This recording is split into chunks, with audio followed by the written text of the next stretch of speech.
আমার মানা করা সত্ত্বেও বিয়েতে রাজি হয়েছিস কোন সাহসে?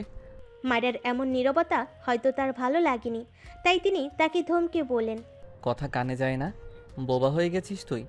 কান্না করবি না একদম, না হলে ঠাটিয়ে একটা চড় মারবো। মায়ের এবার রেগে ওনাকে বলল। হ্যাঁ পারবেনই তো, শুধু চট থাপ্পড় মারতে। একটু সফট ভাবে কথা বলা যায় না? তিনি এবার মায়রাকে তার বুকে জড়িয়ে নিলেন। কেন যেন খুব অস্বস্তি হতে লাগলো মায়রার। আবারও তার স্পর্শে কাঁপাকাঁপি শুরু হয়ে গেল মেয়েটার। আজ এবার একটু নরম সুরে বললেন। আমার কথা কেন শুনিস না তুই? কেন বুঝিস না অতিরিক্ত চাই তোকে সবসময়? আমার কথা অমান্য করতে তোর ভালো লাগে না? মায়রা কিছু বলল না, কি বলা উচিত সে জানে না। তিনি এবার মায়রাকে নিজের বুক থেকে উঠিয়ে কপালে একটা চুমু দিলেন। মায়ের চোখ থেকে এক ফোঁটা জল গড়িয়ে পড়ল।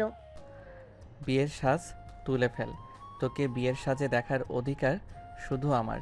বলেই তিনি গটগট করে চলে গেলেন। মায়েরা তার যাওয়ার দিকে তাকিয়ে একটা দীর্ঘ নিঃশ্বাস ফেলল। এতটুকু বুঝতে পারলো এবারও তার বিয়েটা হচ্ছে না। প্রত্যেকবারের মতো এবারও তার বিয়েটা ভেঙে গেল। তার কারণ একটাই, আদ্রর অতিরিক্ত চাওয়া। অন্ধকার ছাদে এক কোণে দাঁড়িয়ে অশ্রু বিসর্জন দিচ্ছে মায়েশা। আজ কেন যেন ও নিজেকে প্রচুর অসহায় লাগছে। মায়েশার হাতে প্রেগনেন্সির ফাইল। আজই পরীক্ষা করিয়ে জানতে পারলো ও মা হতে চলেছে বিয়ে ছাড়া। কিন্তু মায়েশার অনাগত বাচ্চার বাবা একটু আগে মায়েশাকে ফোন করে রিজেক্ট করে দিয়েছে। বড্ড অসহায় লাগছে ওর, কি করবে জানা নেই ওর। এসব চিন্তার মাঝেই কেউ মায়েশার ঘাড়ে হাত রেখে বলে। মাইশা, এত রাতে ছাদে কি করছিস? আজ যে মায়রার বিয়ে, খবর আছে তোর? মায়েশা পেছনে তাকিয়ে দেখে আয়ান দাঁড়িয়ে। জলদি করে নিজের চোখের পানি মুছে ফেলে মায়েশা। ছাদে অন্ধকার থাকার ফলে আয়ান মায়েশার চোখের পানি দেখতে পায়নি। মায়েশা নিজেকে সামলিয়ে বলে। কিছু না ভাইয়া, আসলে খুব গরম লাগছিল তাই ছাদে এসেছিলাম, যদি একটু বাতাস পাওয়া যায়। আয়ান হালকা হেসে বলে। ও আচ্ছা, তুই মায়রার কাছে যা, ওর যদি কোনো দরকার হয়। হ্যাঁ যাচ্ছি। মায়েশা নিচে চলে যায়। আয়ন কালো কুচকুচে আকাশের দিকে তাকিয়ে বলে। পৃথিবী এমন কেন? যাকে চায় তাকে পায় না, যাকে চায় না সে বারবার কাছে আসে। কেন যে তাকে অতিরিক্ত চায়? এই অতিরিক্ত চাওয়াটা যে খুব খারাপ। কথাগুলো বলে কান্না করে দেয় আয়ান। যদিও ছেলেদের অত সহজে কাঁদতে নেই, তবে আজ খুব করে কাঁদতে ইচ্ছে করছে আয়ানের। বিয়ের সাজ তুলে একটা নর্মাল ড্রেস পরে নিচে এলো মায়রা। এতক্ষণে শিওর আদ্র ভাইয়া তার বিয়েটা ভেঙে ফেলেছে। ভেতর ভেতরে খুব খারাপ লাগছে তার, তাও কিছু করেনি। নিচে নেমে দেখে আদ্র ভাইয়া সোফায় বসে ফোন টিপছে। আর তার মা শাড়ির আঁচলে মুখ গুজে কাঁদছেন, হয়তো মায়রার বিয়ে ভেঙে যাবার ফলে। এই পরিস্থিতি দেখে সামনে যাওয়ার সাহস হলো না আর। সে সে ফিরে চলে যাচ্ছিল, তখনই দাদুমণি তাকে গম্ভীর স্বরে ডাক দিয়ে বলে। মায়েরা, ওইদিকে কই যাচ্ছ? এখানে এসো, আমরা তোমারই অপেক্ষা করছিলাম। দাদুর কথা শুনে এক ঢোক গিলল সে। তাদের বাড়িতে সবাই দাদুমণিকে খুব ভয় পান। অনেক স্ট্রিক্ট মহিলা হচ্ছে এই দাদুমণি। সে গুটি গুটি পায়ে দাদুমণির কাছে গিয়ে বলল। দাদুমণি কিছু বলবে? হুম, আমার পাশে বসো। মায়েরা দাদুমণির পাশে বসতে যাবে, তখনই খেয়াল করলো সে যদি এখন দাদুমণির পাশে বসে তাহলে নিশ্চিত আদ্র ভাইয়ের সাথে তার ছোঁয়া লাগবে। আর সেই কাঁপাকাঁপি, তখন দাদুমণি কি যে বলবে জানে না। মায়েরা অসহায় চোখে আদ্র ভাইয়ের দিকে তাকালো। তার দৃষ্টি হয়তো তিনি বুঝতে পারলেন, তাই তিনি বলেন। দাদি, আমি বাইরে যাচ্ছি, কাজ আছে। না আদ্র, তুমি আমাদের ফ্যামিলির বড় ছেলের মধ্যে একজন, তোমার দায়িত্ব এখানে বেশি, তাই তোমারও কথাগুলো শোনা উচিত। আদ্র ভাইয়া দাদুমণির কথা শুনে বসে রইলেন। মায়েরা আর কি করবে, ওখানেই বসতে হলো। বসার পর দাদুমণি ওকে উদ্দেশ্য করে বললেন। দেখো মায়েরা, এই নিয়ে মোট 2বার তোমার বিয়ে ভেঙে গেল। এখন এটা নয় যে আমরা তোমাকে দোষারোপ করছি।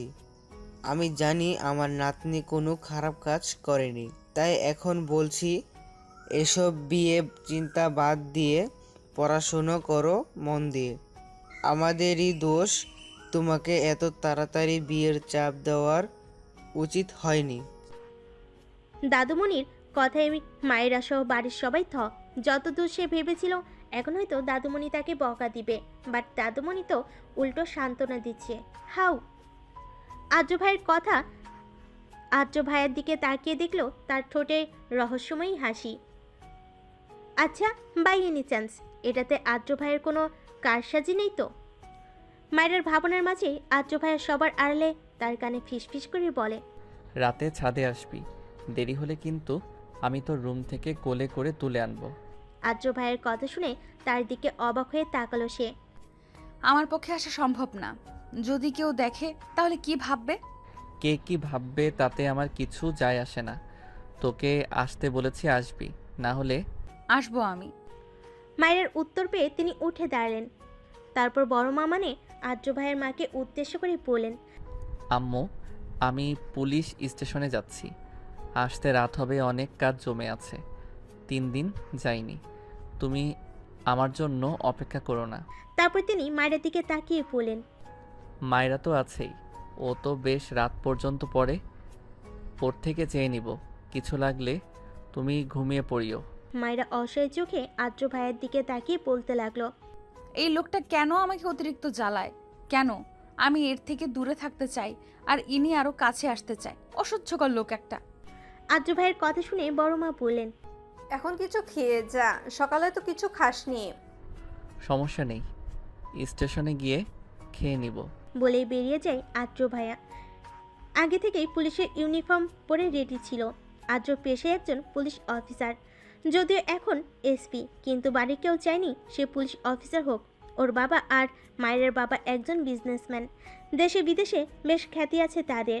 সবাই চেয়েছিল আদ্র একজন সফল বিজনেসম্যান হোক, কিন্তু এই খারুসের কি হয়েছে কে জানে, সে পুলিশ হবেই বলে জিদ ধরেছিল, তাই তার জিদের কাছে সবার হার মানতে হলো। 10-12 জন গার্ড মিলে একটা ছেলেকে ধরে নিয়ে এসে একটা লোকের পায়ের কাছে ছুঁড়ে মারল। লোকটি ছেলেটির চুলের মুঠি ধরে উঁচু করে বলে, সাহস কিভাবে হয় তোর ওই মেয়েকে গুলি করতে চাস? ছেলেটি ব্যথায় ডুকরিয়ে ওঠে। ছেলেটি বলে, বিশ্বাস করেন স্যার, আমার কোনো দোষ নাই। আমার একজন কইছিল মাইয়াডারে মারতে। ছেলেটি রেগে জিজ্ঞেস করে, কে? আদনান মাহমুদ। লোকটি রেগে জিজ্ঞেস করে। ছেলেটি বলা নাম শুনে লোকটি হিংস্র রূপ ধারণ করে, এতটাই হিংস্র যে তাকে দেখলে যে কোনো দুর্বল হার্টের মানুষ সাথে সাথে হার্ট অ্যাটাক করতে 1 সেকেন্ডও সময় লাগবে না। লোকটি পাশে থাকা রিভলভার দিয়ে ছেলেটির বুক বরাবর 10টা গুলি করে। তারপর সেই ক্ষত স্থানে মরিচের গুঁড়ো দিয়ে পাগলের মতো হাসতে থাকে। গার্ডগুলো ভয়ে থরথর করে কাঁপছে। বিকেলবেলা মেডিকেলের বইগুলো নিয়ে হালকা পাতলা নাড়াচাড়া করছে মায়েরা। কালই ঢাকা মেডিকেলে ভর্তি হয়ে এসেছিল সে। ক্লাস শুরু হবে আরও 1 সপ্তাহ পর। সে পড়ছিল, তখনই দরজায় নক পড়ে। তাকিয়ে দেখে আজিতা আপু দুটো চায়ের কাপ নিয়ে মিষ্টি হেসে দাঁড়িয়ে আছে। মায়েরা হালকা হেসে বলে, বাহ, আজ দেখি বিদ্যাসাগর নিচ থেকে আমার রুমে আসলো। তোর দেখা তো আর পেলাম না আমার রুমে, তাই নিচ থেকে আসলাম। তা কে করছিলি? এই তো বই নিয়ে একটু গবেষণা। আজিতা আপু হচ্ছে আদ্র ভাইয়ের বড় বোন। আদ্ররা 3 ভাই বোন। আজিতা আপু, আদ্র ভাইয়া আর মাইশা, তারা হচ্ছে মায়রার বড় চাচ্চুর সন্তান। মায়রার বাবা হচ্ছে ছোট। ওরা 2 ভাই বোন, মায়রা আর আয়ান। আজিতা আপুর সাথে কথা বলার সময় আপু এক পর্যায়ে বলে, আচ্ছা মায়েরা, জানিস তোর বিয়ে কিভাবে ভেঙেছে? না তো। তোর বিয়ে ভেঙেছে না, কেউ ভাঙিয়েছে। মায়রা অবাক হয়ে গেল আপুর কথায়। আচ্ছা, আপু কি সব জানে? তোর বিয়ে আদ্র ভেঙেছে রে মায়েরা। ভাই আমার তোকে অনেক ভালোবাসে। মায়রা আপুর কথায় টাসকি খেলাম। মনে মনে ভাবলো, তার মানে আপু সব জানে। আপু তুমি? আমি এসব অনেক আগে থেকেই জানি, কিন্তু কিভাবে? সেটা আপাতত বলা যাবে না। আপু চলে গেল আর মায়রা তার যাওয়ার দিকে হাঁ করে তাকিয়ে আছে। এরা ভাই বোন দুটোই একরকম, রহস্যে ভরা। রাতের বেলা মায়ের আস্তে করে পা টিপে টিপে ছাদে যাচ্ছে। একটু আগেই ফোনে মেসেজ দিয়েছিল আদ্র ভাইয়া ছাদে আসতে। এক প্রকার বিরক্ত লাগছে তার। এই লোকটার জন্য জীবনটা শেষ আমার। কবে যে মুক্তি পাবো আল্লাহ জানে। ছাদে এসে আশেপাশে তাকিয়ে দেখে কেউ নেই। সে আস্তে করে ছাদের দরজাটা চাপিয়ে আদ্র ভাইয়ার নাম ধরে ডাক দেয়। তৎক্ষণাৎ কেউ তার মুখ চেপে ধরে পাশের দেওয়ালে চেপে ধরে। সে ভয়ে চোখ মুখ খিচে বন্ধ করে ফেলে। যখন কারো গরম নিঃশ্বাস ওর মুখে পড়ছিল তখন খুব অস্বস্তি হচ্ছিল। কিছুক্ষণ পর তার নাকে সেই চিরচেনা স্মেল আসে। যতটুকু মনে পড়ে এই পারফিউম আদ্র ভাইয়া ইউজ করে, তার পছন্দের পারফিউম এটা। সে ধীরে ধীরে চোখ খুলে দেখে আদ্র ভাইয়া চোখ গরম করে তার দিকে তাকিয়ে আছে। তার এমন তাকানোর মানে মায়েরার বোধগম্য হলো না। মায়েরা তাকে জিজ্ঞেস করলো। আদ্র ভাইয়া? আর কিছু বলতে পারলো না মায়েরা। তার আগেই তিনি ওর ঠোঁট আঁকড়ে ধরে খুব রুডলি কিস করতে থাকে। তার এহেন কাণ্ডে মায়েরা স্তব্ধ, হাত পা প্রচণ্ড কাঁপছে। কিছুক্ষণ পর তিনি নিজ থেকে ওকে ছেড়ে দিয়ে বললেন, নেক্সট টাইম ভাইয়া বলার আগে এটার কথা মনে করবি।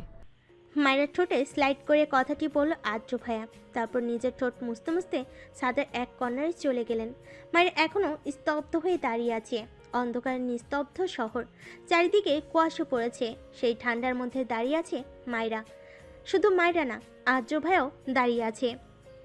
সে যে ওর ঠোঁটে অবৈধভাবে কিস করে আকাশের দিকে তাকিয়ে আছে, তার আর খবর নেই। এবার আর চুপ থাকতে পারল না। আদ্র ভাইকে জিজ্ঞেস করলো, আপনি আমার ঠোঁটে কিস করলেন কেন? কিছুটা রাগান্বিত স্বরে বলল, যাতে একটু হলো ভয় পেয়ে উত্তরটা দেয়। ওর প্রশ্নটা শুনে তার কোনো পরিবর্তন হলো না। কিছুটা মন খারাপ হলো ওর, কারণ তিনি কখনোই ওর কোনো প্রশ্নের উত্তর দেন না। বিরক্তিকর লোক একটা। মায়েরা চলে যাচ্ছিল, তখনই পিছন থেকে আদ্র ভাইয়া তার হাত ধরে বলে, তোর ঠোঁটে অবৈধভাবে টাচ করার ইচ্ছে আমার ছিল না, বাধ্য হয়েছি। আর কখনো যেন তোকে আমাকে ভাইয়া বলে ডাকতে না দেখি। তার কথাই বেশ অবাক হলো মায়েরা। তাকে জিজ্ঞেস করলো, আপনাকে ভাইয়া ডাকবো না তো কি বলবো? তাছাড়া বাড়ির সবাই বা কি বলবে? আপনি তো আমার অনেক বড়, নাম ধরে ডাকলে কেমন দেখায়? মাত্র 9 বছরের বড় আমি তোর, আর নাম ধরে তো আর ডাকতে বলছি না। আপনি করে ডাকবি তাহলেই চলবে, কিন্তু ভাইয়া কখনোই না। আদ্র ভাইয়ের কথাই কিছুটা রাগ হলো মায়েরার। সে তাকে বলল, কেন ভাইয়া ডাকলে সমস্যা কি? আমি তো আপনার কথাটা বলতে যাবে তার আগে তিনি ওর ঠোঁটে আঙ্গুল দিয়ে বলে, হুশ, তুই আমার বোন কখনই না। আমার নিঃশ্বাস তুই, আমার অক্সিজেন তুই, আমার বউ তুই। তার কথায় কিছুটা ঝটকা খেলো মায়েরা, কিন্তু পর মুহূর্তেই নিজেকে সামলে নিল। তিনি ওর থেকে কিছুটা দূরে দাঁড়িয়ে বললেন, আজকে শেষ, এরপর আর কখনো বৈধ অধিকার ছাড়া তোকে টাচ করব না। মায়েরা তার কথা শুনে মনে মনে বলে, সেটা হয়তো কখনোই হবে না আদ্র ভাইয়া, কারণ আমি চাই না অন্য কারোর ভালোবাসার মানুষ আমার স্বামী হোক। আপনি অন্য কারো, আমার না। কথাগুলো বলে আউড়িয়ে চোখ থেকে মায়েরার পানি গড়িয়ে পড়ল। সাথে সাথেই মুছে নিল, কারণ এটা যদি আদ্র ভাইয়া দেখে তাহলে খবর আছে। তিনি এরকমই, চোখের পানি সহ্য করতে পারেন না। আদ্র ভাইয়ের মুখের দিকে তাকিয়ে দেখলো মুখটা কেমন যেন শুকিয়ে আছে। তখনই মনে পড়ল আদ্র ভাইয়া সকালে না খেয়ে বের হয়েছিলেন, আর বাইরে কিছু খেয়েছেন বলে মনে হয় না, কারণ তিনি খুবই রুচিবাহী মানুষ। মায়েরা তার কাছে এগিয়ে এসে বলল, আপনি তো সকালে কিছু খাননি, এখন একটু খেতে দেই। তুই খাবার রেডি কর, আমি আসছি। আচ্ছা, তাড়াতাড়ি আসবেন, বাইরে খুব ঠান্ডা, খাবার ঠান্ডা হয়ে যাবে। হুম। ছাদ থেকে নেমে এলো মায়েরা। টেবিলে থাকা খাবারগুলো চটপট করে ওভেন থেকে গরম করে প্লেটে পেরে নিল। কিছুক্ষণ পর আদ্র ভাইয়া নেমে আসলেন। তার চোখ দুটো বেশ লাল হয়ে আছে, হয়তো ঠান্ডার জন্য। তিনি এসে চেয়ারে বসতে বসতে মায়েরাকে উদ্দেশ্য করে বললেন, বাসার সবাই খেয়েছে? হুম। তুই খেয়েছিস? মায়েরা কি বলবে বুঝতে পারছিল না, কারণ সে এখনো খায়নি। আর এটা যদি আদ্র ভাইয়া জানে, নিশ্চিত বকে খেতে হবে। তাই মিথ্যা করে বলল, হ্যাঁ খেয়েছি। আমার সাথে মিথ্যা বলিস কোন সাহসে? মায়েরা ভয় পেল কিছুটা, তারপর নিজেকে সামলে পড়ল, মিথ্যা বলতে যাব কেন? একদম চুপ। আমি জানি তুই যখন মিথ্যা বলিস তখন নিজের হাতের আঙ্গুল মোস্টামোস্টি করিস, অ্যান্ড নাও তুই এটাই করছিস। আদ্র ভাইয়ের কথা শুনে মায়েরা চোখ বন্ধ করে একটা নিঃশ্বাস ফেল। মনে মনে ভাবল, উনি এত ছোট্ট একটা জিনিসও খেয়াল করেন। আল্লাহ, আগে জানলে আরও খেয়াল রাখতাম। মায়েরা চুপ থাকা দেখে উনি আবার ধমক দিলেন, কি হলো বল, মিথ্যা বলছিস কেন? সরি, আর এমন হবে না। নেক্সট এমন হলে থাপড়িয়ে দাঁত ফেলে দিব, অসভ্য মেয়ে। মায়েরা মনে মনে তাকে হাজারটা গালি দিল। তখনই হাতে টান অনুভব করে। সামনে তাকিয়ে দেখে আদ্র ভাইয়া টান মেরেছে। তিনি ওকে টান দিয়ে পাশের চেয়ারে বসায়। সে হক চুকিয়ে পড়ল, কি হয়েছে? এখনই আমার সামনে খাবার কমপ্লিট কর। আমি পরে খেয়ে নিব, প্রমিস। যেটা বলছি সেটা কর। কি আর করার, তার সামনে বসেই খেতে হচ্ছে। আগে জানলে তখনই খেয়ে নিত।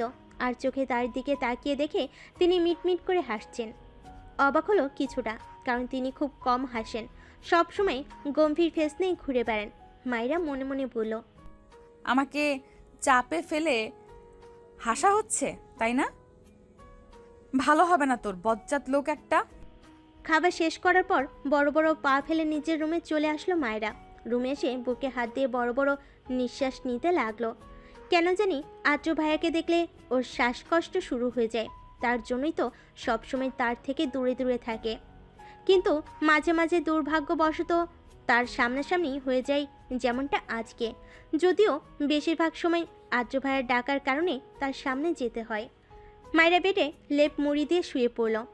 হাত পা প্রচণ্ড কাঁপছে। কেন কে জানে, আদ্র ভাইয়ের কারণে নাকি ঠান্ডার কারণে জানা নেই ওর। তবে এমন একটা ঘুম দরকার, গভীর ঘুম। সকালবেলা সকাল সকাল বেশ হইচইতে ঘুম ভেঙে গেল। রুম থেকে বাইরে গিয়ে দেখে ওদের বাড়িটাকে বেশ সুন্দর করে ডেকোরেশন করা হচ্ছে। মা, বাবা, বড় চেঁচা, বড় চাচি সহ সবাই ব্যস্ত। কিন্তু এত কিসের ব্যস্ততা তাদের? আর আজকেই বা কি যে বাড়ি ডেকোরেশন করা হচ্ছে? তখনই দেখলো তার মেঝো চাচুর ছেলে সাদাব ঘুম থেকে উঠে চোখ ডলতে ডলতে ফুল নিয়ে যাচ্ছে। মায়েরা তাকে ডেকে বলল, ভাইয়া আজকে কি বাসায় কোনো ফাংশন? মায়ের কথা শুনে তিনি এমন একটা রিয়াকশন দিলেন যেন সে কোনো এক বড় পাপ করে ফেলেছে। মায়েরা তাকেই বলল, কি হলো ভাইয়া? তুই সত্যি জানিস না? আরে না, প্লিজ বলো না আজ কি। আদ্রিতার এঙ্গেজমেন্ট আজকে, ভুলে গেছিস নাকি? আপু যে চাকরি পেয়েছে। মায়েরা মাথা চাপিয়ে অপরাধমূলক হাসি হেসে পড়ল, একদম মাথা থেকে বেরিয়ে গেছে। তোর মাথায় থাকে কি? যা ফ্রেশ হয়ে নিজে ব্রেকফাস্ট করতে আয় জলদি। আসছি, যাও। সাদা ভাই সবার বড়, মানে আদ্রিতা আপু আর সে এক সমান। কিন্তু সে বিবাহিত। আদ্রিতা আপু বিয়ে করেনি, কারণ তিনি নিজ পায়ে না দাঁড়ানো পর্যন্ত বিয়ে করবেন না বলে জিদ করেছিলেন। আর পরিবারের কেউই তাকে বিয়ের জন্য চাপ দেয়নি। কাল আপু বেশ ভালো একটা চাকরি পেয়েছে, তাই হয়তো আজ এঙ্গেজমেন্ট করা হচ্ছে। পাত্র আগে থেকেই ঠিক করা। পাত্রের নাম রওশন, বেশ ভালো একজন লোক উনি। আপুকে বেশ ভালোবাসেন তিনি, তাই তো এতদিন বিয়ের জন্য চাপ না দিয়ে তার জন্য অপেক্ষা করেছে। মায়েরা ফ্রেশ হয়ে নিচে নেমে দেখলো অলরেডি সবাই খেতে বসে গেছে। সব চেয়ার পরিপূর্ণ, শুধু একটা চেয়ারই খালি, আর সেটা হচ্ছে আদ্র ভাইয়ের পাশের সিট। মায়েরাকে দেখে সাদিয়া ভাবি বলল, কি হলো মায়েরা, আদ্রর পাশে গিয়ে বসো। মায়েরা ভাবির দিকে অসহায়ভাবে তাকালো, কিন্তু কোনো কাজ হলো না। শেষে আদ্র ভাইয়ের পাশেই বসতে হলো। সাদিয়া ভাবি হচ্ছে সাদা ভাইয়ের একমাত্র প্রেয়সী, মানে বউ আর কি। বেশ ভালোবাসে তারা একে অপরকে। খাবার টেবিলে বসা মাত্র মায়েরা বড় আম্মুকে বলে, বড় আম্মু আমাকে খেতে দাও জলদি। বড় আম্মু মুচকি হেসে বললেন, দিচ্ছি, বস। এটা মায়েরার প্রত্যেক দিনের রুটিন, বড় আম্মুর হাতে খাওয়া। শুধু মায়েরার না, মায়েশারও একই অভ্যাস। কিছুক্ষণ পর মায়েশা আসলো। ওর মুখটা বেশ মলিন দেখাচ্ছে, চোখের নিচে কালো দাগ পড়ে গেছে মনে হচ্ছে। কত রাত যেন ঘুমায়নি। মায়েশা এসে চুপচাপ বসে নিজের প্লেট নিয়ে বলল, আমু খেতে দাও। ওর কথাই সবাই বেশ অবাক হলো, কারণ ও আর মায়েরা কখনো নিজ হাতে খায়নি। সবসময় বড় আম্মুই তাদের খাইয়ে দেয়। সাদিয়া ভাবি মায়েশাকে উদ্দেশ্য করে বলেন, কি হলো মাইশা, আজ আমুর কাছে খাবে না? প্রতিদিন তো এর জন্য মায়েরার সাথে ঝগড়া লাগিয়ে দিতে, আজ কি হলো? মায়েশা গম্ভীর কণ্ঠে বলেন, ভাবি আমি এখন বড় হয়েছি, তাই নিজের হাতেই খেতে পারি। মায়েশার এমন অদ্ভুত আচরণে সবাই হতভম্ব। কেউ অতটা মাথা ঘামালো না, কারণ মায়েশার মাঝে মাঝে এমন করে, পরে আবার নিজ থেকে ঠিক হয়ে যায়। খাওয়ার সময় মায়েরা মায়েশাকে জিজ্ঞেস করলো, মাইশা আমাদের তো ড্রেস কেনা লাগবে, তুই যাবি আমার সাথে শপিংয়ে? না, তুই যা, ভাইয়ার সাথে আমার ভালো লাগছে না। আর আমার জন্য তুই ড্রেস চুজ করে আনিস। মায়েশা কথাটা বলে খাবার শেষ করে চলে গেল। মায়েরা এক ঢোক কিনল, কারণ এটা ভেবেছে তাকে আদ্র ভাইয়ের সাথে একা একা যেতে হবে। মায়েরা বড় আম্মুকে বলল, বড় আম্মু তুমি চলো না আমার সাথে প্লিজ। না রে, আমাকে আজকে একটু বাইরে যেতে হবে, তোর চাচুর দরকার আছে। মায়েরা সবাইকে জিজ্ঞেস করলো, কিন্তু তারা সবাই না করে দিল। কি আর করার, শেষে আদ্র ভাইয়ের সাথেই যেতে হচ্ছে। মায়েরা রেডি হয়ে নিচে নেমে দেখে আদ্র ভাইয়া ফোনে কথা বলছে। তাকে ডিস্টার্ব করলো না। তিনি কথা বলা শেষ করে মায়েরাকে বললেন, রেডি হয়েছিস? আচ্ছা চল। তারপর বেরিয়ে গেল তারা। গাড়িতে বসা মাত্র মায়েরা সবসময় ঘুম চলে আসে, কিন্তু আজ আর ঘুম আসেনি আদ্র ভাইয়ের কারণে। শপিং মলে পৌঁছে তিনি মায়রার হাত ধরলেন। মায়রা ভুরু কুঁচকে তার দিকে তাকালো। কি হলো? তিনি কিছু না বলে ওর হাত ধরে সামনে নিয়ে যেতে লাগলেন। তারপর একটা দোকানের ভিতর ঢুকে পড়লেন। ড্রেস দেখান। তার কথাটা শেষ না হওয়া মাত্রই দোকানের সকল স্টাফরা পুরো মার্কেটের অর্ধেক জামা এনে মায়েরার সামনে রাখলো। মায়েরা অবাক হয়ে তার দিকে তাকালো। তিনি পায়ের উপর পা তুলে পড়লেন। চুজ কর জলদি। মায়েরা নিজের মন মতো কয়েকটা ড্রেস নিল, তারপর তাকে বলল। হয়ে গেছে। তিনি মায়েরার হাতের দিকে তাকিয়ে পড়লেন। মাত্র 2টা? আর লাগবে না। আদ্র ভাইয়া মায়েরার কথা শুনে পিছন গিয়ে প্রায় 7-8টার মতো ড্রেস এনে দোকানের মালিককে বললেন। সব প্যাক করে দিন। মায়েরা অবাক হয়ে তার দিকে তাকিয়ে আছে। শপিং মল থেকে বেরানোর পর ওর চোখ পড়ল ফুচকার দিকে। সে আদ্র ভাইয়ের দিকে অসহায়ভাবে তাকিয়ে বলল, আমি ফুচকা খাবো। রেস্টুরেন্ট থেকে কিনে দিব। এখানকার ফুচকা ভালো না, পেট খারাপ হবে। কিন্তু মায়েরা তো জেদ ধরে বসেছে যে সে এখানকার ফুচকাই খাবে। অবশেষে তিনি রাজি হলেন। ফুচকার দোকানে গিয়ে ওর মাথায় একটা দুষ্টু বুদ্ধি এলো। ও আদ্র ভাইয়ের দিকে তাকিয়ে একটা মুচকি হাসি দিল। তিনি ভুরু কুঁচকালেন। ও মনে মনে বলল, এবার বুঝবেন আমাকে জ্বালানোর মজা। আদ্র ভাইয়া ওর মুচকি হাসি দেখে ভুরু কুঁচকালেন। তিনি ওকে কিছু বলতে যাবেন, তখনই তার ফোনে কল আসে। তিনি ফোন রিসিভ করে পাশে চলে যায়। আদ্র ভাইয়া যাওয়ার পর মায়েরা জলদি করে ফুচকা বিক্রি করা মামাটাকে বলল, মামা 1 প্লেট অনেক বেশি ঝাল দিয়ে বানাবেন, যাতে খেয়ে কান্না করে দেয়। ওর কথা শুনে লোকটি হতভম্ব হয়ে যায়। তিনি বলেন, কি কো মামা, এত ঝাল খাইতে পারবা? আরে মামা, এটা আমার জন্য না, আমার সাথে যে লোকটি এসেছে তার জন্য। আসলে তার মুখে কোনো স্বাদ নেই, তাই ডক্টর বলেছে তাকে বেশি করে ঝাল খাওয়াতে, তাহলেই স্বাদ ফিরে আসবে। কিন্তু তিনি মানতেই চায় না, তাই আর কি। ওর কথাটা তিনি বিশ্বাস করে ফেলেন। তিনি বলেন, আচ্ছা মা। মায়েরা মনে মনে বেশ হাসলো। আদ্র ভাইয়ের কি হবে তা ভাবতেই ওর বেশ হাসি পাচ্ছে। কিছুক্ষণ পর আদ্র ভাইয়া আসলেন। ওর প্লেটে 2টা ফুচকা দেখে তিনি চোখ ছোট ছোট করে জিজ্ঞেস করলেন, 2 প্লেট খেতে পারবি? মায়েরা মিষ্টি এসে উত্তর দিল, আমি কেন, আপনিও খাবেন, তাই তো 2 প্লেট অর্ডার দিলাম। তিনি আবারও নাক সিটকিয়ে বলেন, কখনো না, আমি এসব ফুটপাতের খাবার খাই না। প্লিজ আদ্র, আমার একটা রিকোয়েস্ট রাখবেন না? মায়ের কথা শুনে ওর হাত থেকে প্লেট নিয়ে বলে, খাচ্ছি, বাট আজকেই লাস্ট অ্যান্ড তোর জন্য। ওকে। তিনি চামচ দিয়ে একটা ফুচকা মুখে দেওয়ার পরই কেমন যেন কেঁপে উঠলেন। বুঝে গেল ঝালটা বেশি দেওয়া হয়েছে। কিন্তু অদ্ভুতভাবে তিনি একবারও থামলেন না। গপ গপ করে এক একটা ফুচকা খেতে লাগলেন। মায়েরা আর ফুচকা বিক্রেতা মামা অবাক হয়ে তাকিয়ে আছে। আদ্র ভাইয়ের চোখ মুখ সহ নাকের ডগা পুরো লাল হয়ে আছে, তাও তিনি থামছেন না। ওনার মুখ এতটাই লাল বর্ণ ধারণ করেছে যে সুই দিয়ে খোঁচে দিলে রক্ত পড়া শুরু করবে নিশ্চিত। মায়েরার এবার বেশ ভয় হলো। তার কাছে গিয়ে পড়ল, প্লিজ থামুন, আপনার চোখ মুখ লাল হয়ে গেছে। বাট তিনি কোনো রেসপন্স করলেন না। পুরো প্লেট শেষ করে ওর হাতে 1000 টাকার নোট ধরিয়ে দিয়ে বললেন, তোর খাওয়া শেষ হলে পে করে আসিস, আমি গাড়িতে বসছি। বলেই চলে গেলেন। মায়েরা চটজলদি করে পে করে দিল। আপাতত ওর খাওয়ার রুচি নেই। কে জানে ওদিকে আদ্র ভাইয়ের কী অবস্থা। গাড়িতে গিয়ে নিজের সিটে বসলো। আদ্র ভাইয়ের দিকে তাকিয়ে দেখলো তিনি নিজের সিটে হেলান দিয়ে জোরে জোরে নিঃশ্বাস নিচ্ছেন আর একটু পরপর পানি খাচ্ছেন, কিন্তু কোনো কাজ হচ্ছে না। ঝাল এতটা বেশি দেওয়া হয়েছে যে আদ্র ভাইয়ের অবস্থা আরও খারাপ হয়ে যাচ্ছে।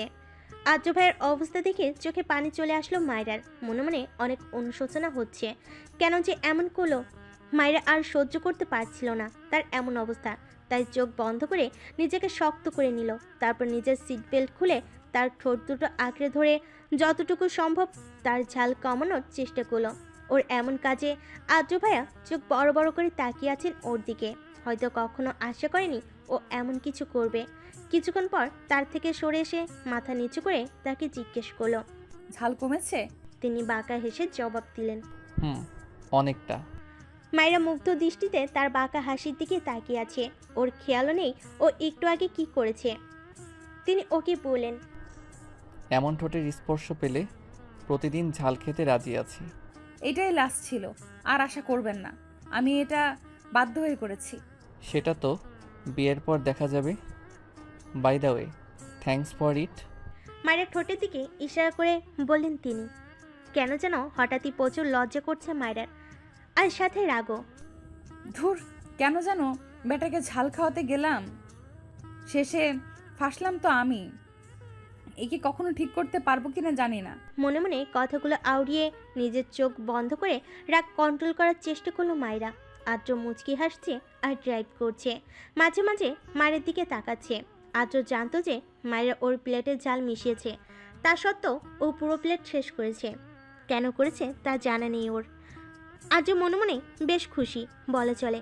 মায়েরা একটা হোটেল রুমে বসে আছে, মনের ভেতর চিন্তা থাকলেও মুখে হাসি ফুটিয়ে রেখেছে। মাইশার মন বলছে কোনো খারাপ কিছু হতে চলেছে, কিন্তু মাইশা ঠিক করেছে না, ওর সাথে কোনো খারাপ কিছু হবে না। মেঘ ওকে মেনে নিবেই। মেঘ হচ্ছে মাইশার বয়ফ্রেন্ড আর মাইশার অনগত বাচ্চার বাবা। মেঘ আজ একটু আগে মাইশাকে ফোন করে এই হোটেল রুমটাতে আসতে বলেছে, কারণ হিসেবে বলেছে বাচ্চার ব্যাপারটা দেখবে। মাইশা মেঘের কথা শুনে বেশ খুশি হয়েছে, কিন্তু ও আর কি জানে মেঘ ওর জন্য যে মৃত্যু জাল পেতে রেখেছে। মায়েরা বাসে এসে এক দৌড়ে নিজের রুমে চলে গেল, কারণ আপাতত আর্য ভাইয়ের মুখ দেখার সাহস তার নেই। তাহলে নিশ্চিত লজ্জে আজর মৃত্যু হবে, অ্যান্ড তার পরের দিন নিউজ পেপারে হেডলাইন হবে বিখ্যাত শিল্পপতি রাসেল খানের মেয়ে লজ্জায় মারা গেছে। তখন ব্যাপারটা বেশ খারাপ দেখাবে। তাই আর্য ভাইয়ের থেকে নিজেকে আড়াল করলো ও। রুমে এসে দরজা লাগিয়ে জোরে কয়েকটা শ্বাস নিল। ওই মুহূর্তের কথা মনে পড়তেই কেন যেন গালগুলো লাল টকটকে হয়ে যাচ্ছে। আয়নার সামনে দাঁড়িয়ে নিজের গালে একটা থাপ্পড় দিল। এত বোকা কেন তুই মায়েরা? কেন? শুধুমাত্র তোর জন্য আজ এই পরিস্থিতি হলো। ইস, কে জানে কালকে সকালবেলা আদ্র ভাইয়ের সামনে কিভাবে মুখ দেখাবো। হিংস্র সেই লোকটি টেবিলের উপর পা তুলে বসে আছে, হাতে রিভলভার নিয়ে সে এক গভীর চিন্তায় মগ্ন। তখনই লোকটির কেয়ারটেকার সাহিল এসে পড়ল। স্যার। লোকটি রিভলভার থেকে নিজের নজর সরিয়ে সাহিলকে স্ক্যান করে ওকে জিজ্ঞেস করে, এনি নিউজ? জি স্যার। বল। স্যার, ম্যামকে যে গুলি করতে চেয়েছিল সেই লোকটা আজ রাতের ফ্লাইটেই সুইজারল্যান্ড যাচ্ছে। তো তোরা বসে বসে কি করছিস? যা প্রস্তুতি নেওয়া শুরু কর, আজ রাতেই ওনাকে ধরতে হবে। Okay sir. সাহিল চলে যাওয়ার পর বাঁকা হাসে লোকটি। লক্ষ্যের অনেক কাছে চলে এসেছে, জাস্ট আরেকটু অপেক্ষা, দেন আমার মিশন সফল হবে। মাইশা বসেছিল, ঠিক তখনই মেঘের আগমন। মুখে রহস্যময়ী বাঁকা হাসি। মেঘ দেখতে বেশ হ্যান্ডসাম, যে কোনো মেয়েই ওর উপর ঘায়েল। হয়তো এই সৌন্দর্য দেখেই মাইশা ওর প্রেমে পড়েছে।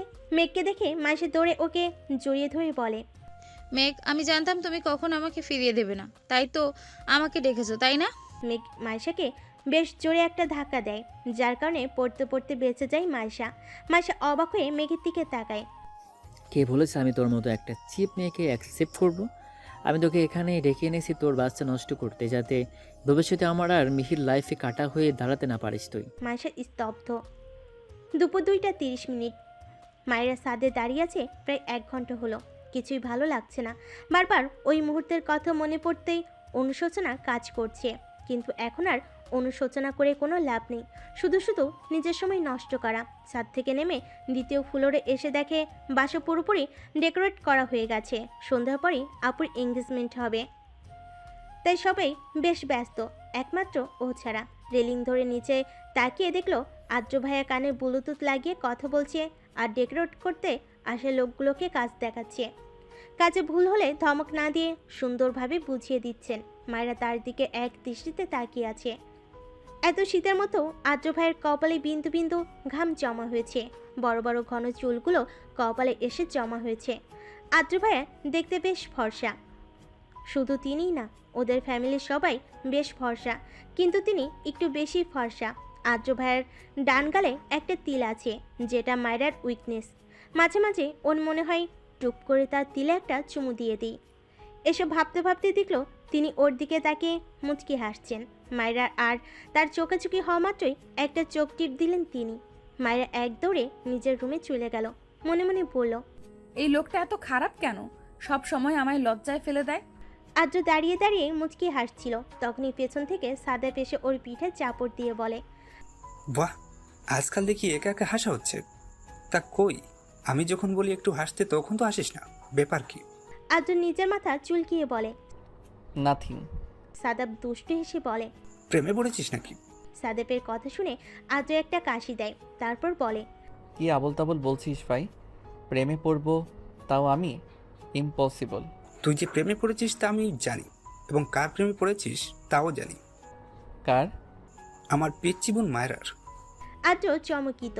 এদিকে মেঘের কথা শুনে মার্শার চোখে পানি এসে গেছে। ও বলে, তার মানে তুমি আমাকে ভালোবাসো না? মেঘ তাচ্ছিলার হাসি দিয়ে বলে, তোকে ভালোবাসবো? আমার মাথা খারাপ নাকি? তাহলে এতদিন এসব কি ছিল? Time pass. মেঘের কথা শুনে মার্শা রেগে ওর গালে একটা থাপ্পড় দেয়। ছি, আমার ঘৃণা হচ্ছে। আমি তোমার মতো একটা লোককে ভালোবেসেছি, এতটা নিয়েছো তুমি? আমার বাচ্চাকে মেরে ফেলতে চাও? তোর বাচ্চাকে না মারলে আমার পথের কাঁটা কিভাবে দূর করবো জান? মেঘ মার্শার দিকে এগিয়ে যাবে, তখনই মার্শা মেঘকে নিজের সর্বশক্তি দিয়ে ধাক্কা মেরে হোটেল রুম থেকে বেরিয়ে যায়। মার্শা বেরিয়ে যাওয়ার পর মেঘ ওর যাওয়ার দিকে তাকে হাউমাউ করে কেঁদে ওঠে। ভালোবাসি প্রেয়সী, অনেক ভালোবাসি তোকে। আমি অতিরিক্ত চাই তোকে, কিন্তু তুই আমার ভাগ্যে নেই প্রেয়সী। আমি যে তোর জীবনে ক্ষণিকের, চাইলেও তোকে নিজের কাছে রাখতে পারবো না। তুই আইনের কাছেই ভালো থাকবি প্রেয়সী। কাঁদতে কাঁদতে মেঘের মুখ থেকে গলগল করে রক্ত পড়তে থাকে, কিন্তু তাও মার্শার নাম নিয়ে কান্না করে যাচ্ছে। কিছুক্ষণ পর হোটেল ম্যানেজার এসে মেঘকে হসপিটালে ভর্তি করে। মার্শা কাঁদতে কাঁদতে রোডে এসে পড়েছে, তখনই হঠাৎ করে মার্শা মাথা ঘুরে একটা গাড়ির সামনে পড়ে যায়। দুর্ভাগ্যবশত গাড়িটা আয়নের ছিল। ও মাত্রই হসপিটাল থেকে একটা সার্জারি শেষ করে বাড়ি যাচ্ছিল। আইন পেশায় একজন হার্ট সার্জনিস্ট। আয়ন গাড়ি থেকে নেমে মেয়েটাকে দেখে 1 সেকেন্ডেই চিনে যায়। আয়ন মাইশাকে এভাবে দেখে ওর বুকে মোচড় দিয়ে ওঠে। আয়ন জলদি করে মাইশার কাছে গিয়ে ওকে কোলে করে গাড়িতে বসিয়ে জ্ঞান আনার চেষ্টা করে, কিন্তু মাইশার কোনো রেসপন্স করে না, কারণ মাইশার শরীর বেশ দুর্বল ছিল। আয়ন মাইশাকে হসপিটালে নিয়ে যাওয়ার জন্য সিদ্ধান্ত নেয়। রুমে বসে বসে ড্রেস চুজ করছিল মায়রা, কিন্তু একটা ড্রেসও পছন্দ হচ্ছিল না। আর এদিকে একটু পরেই ফাংশন শুরু হবে। একটা ড্রেসও মন মতো পাচ্ছি না, কি যে করি। তখনই দরজা খোলার আওয়াজ পেল। পিছনে ঘুরে দেখে আদ্র ভাইয়া দাঁড়িয়ে, হাতে কিছু ব্যাগ আছে তার। মায়েরা আদ্র ভাইয়াকে দেখে বেশ অবাক হলো, কারণ তিনি কখনোই ও রুমে আসেন না, ভুল করেও না। আজ হয়তো প্রথম আসলো। আরেকবার যখন এসেছিল বিয়ের জন্য রেডি হচ্ছিল, ওইটা আপুর রুম ছিল। মায়েরা আদ্র ভাইয়াকে জিজ্ঞেস করলো, আপনি এখানে কোনো কিছু লাগবে? হুম, তাহলে কিছু দিতে এসেছি। কি? আদ্র ভাইয়া ওর সামনে এসে সামনে বসা ছোট ছোট চুলগুলোকে কানের পিঠে গুঁজে দিলেন। মায়েরা আবেশে আর লজ্জায় চোখ বন্ধ করে নিল। তিনি ওর হাতে তার আনা ব্যাগগুলো ধরিয়ে দিয়ে বললেন, এখানে কিছু ড্রেস আছে, আজকের ফাংশনে এটাই পরবি। আচ্ছা। তিনি মায়েরার গাল দুটো ধরে কপালে একটা চুমু দিয়ে গটগট করে বেরিয়ে গেলেন। মায়ের এখনও চোখ বন্ধ করে আছে। তিনি যাওয়ার পর চোখ খুলে একটা প্রশান্তির শ্বাস নিল। আদ্র ভাইয়া সামনে থাকলে কেন যেন ওর লজ্জায় মরে যেতে ইচ্ছে করে, জানা নেই কেন। তার দেওয়া ব্যাগগুলো খুলে দেখতে লাগলো। ব্যাগের ভেতরে ড্রেসগুলো দেখে ওর চক্ষু চড়ক গাছে। আদ্র ভাইয়ের চয়েস এতটা ভালো জানা ছিল না ওর। ব্যাগের ভিতরে একটা ডার্ক নীল কালারের গাউন ছিল। পুরো গাউনে নীল আর সাদা কালারের স্টোন বসানো, বেশ সুন্দর দেখতে গাউনটা। আদ্রিতার রুমে বসে বসে অস্থিরভাবে পায়চারি করছে। বেশ অস্থির এবং নার্ভাস ফিল হচ্ছে ওর, কারণটা যে একমাত্র রওশন, তা ও জানে। এতদিন পর রওশনের সামনাসামনি হবে, ভাবতে লজ্জে কুকড়ে যাচ্ছে ও। আদ্রিতার রওশনের বিয়ে পারিবারিকভাবে ঠিক হলো। রওশন ওকে পাগলের মতো ভালোবাসে। রওশনের আদ্রিতার সাথে করা আচরণগুলো দেখলে মনে হবে ওরা আগে থেকেই পরিচিত।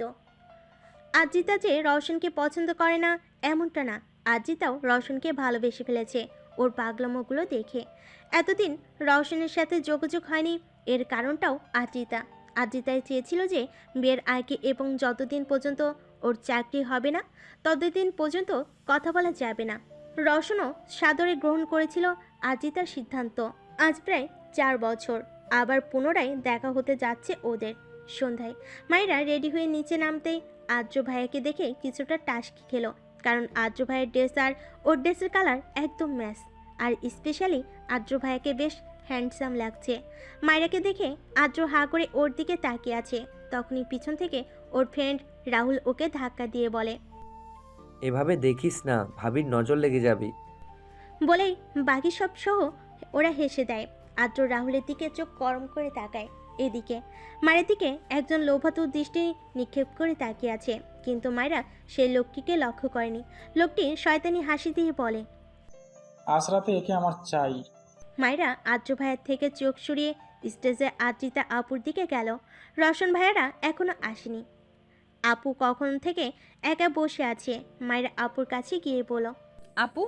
আপু মায়ের দিকে তাকিয়ে মুচকি হাসি দেয়, তারপর বলে, আজকে তোকে অনেক সুন্দর লাগছে মায়েরা, ড্রেসটা বেশ সুন্দর। আদর দিয়েছি বুঝি? দেখেছিস আমার ভাইয়ের চয়েস কতটা বেটার। ও আপু, এসব কথা রাখো তো।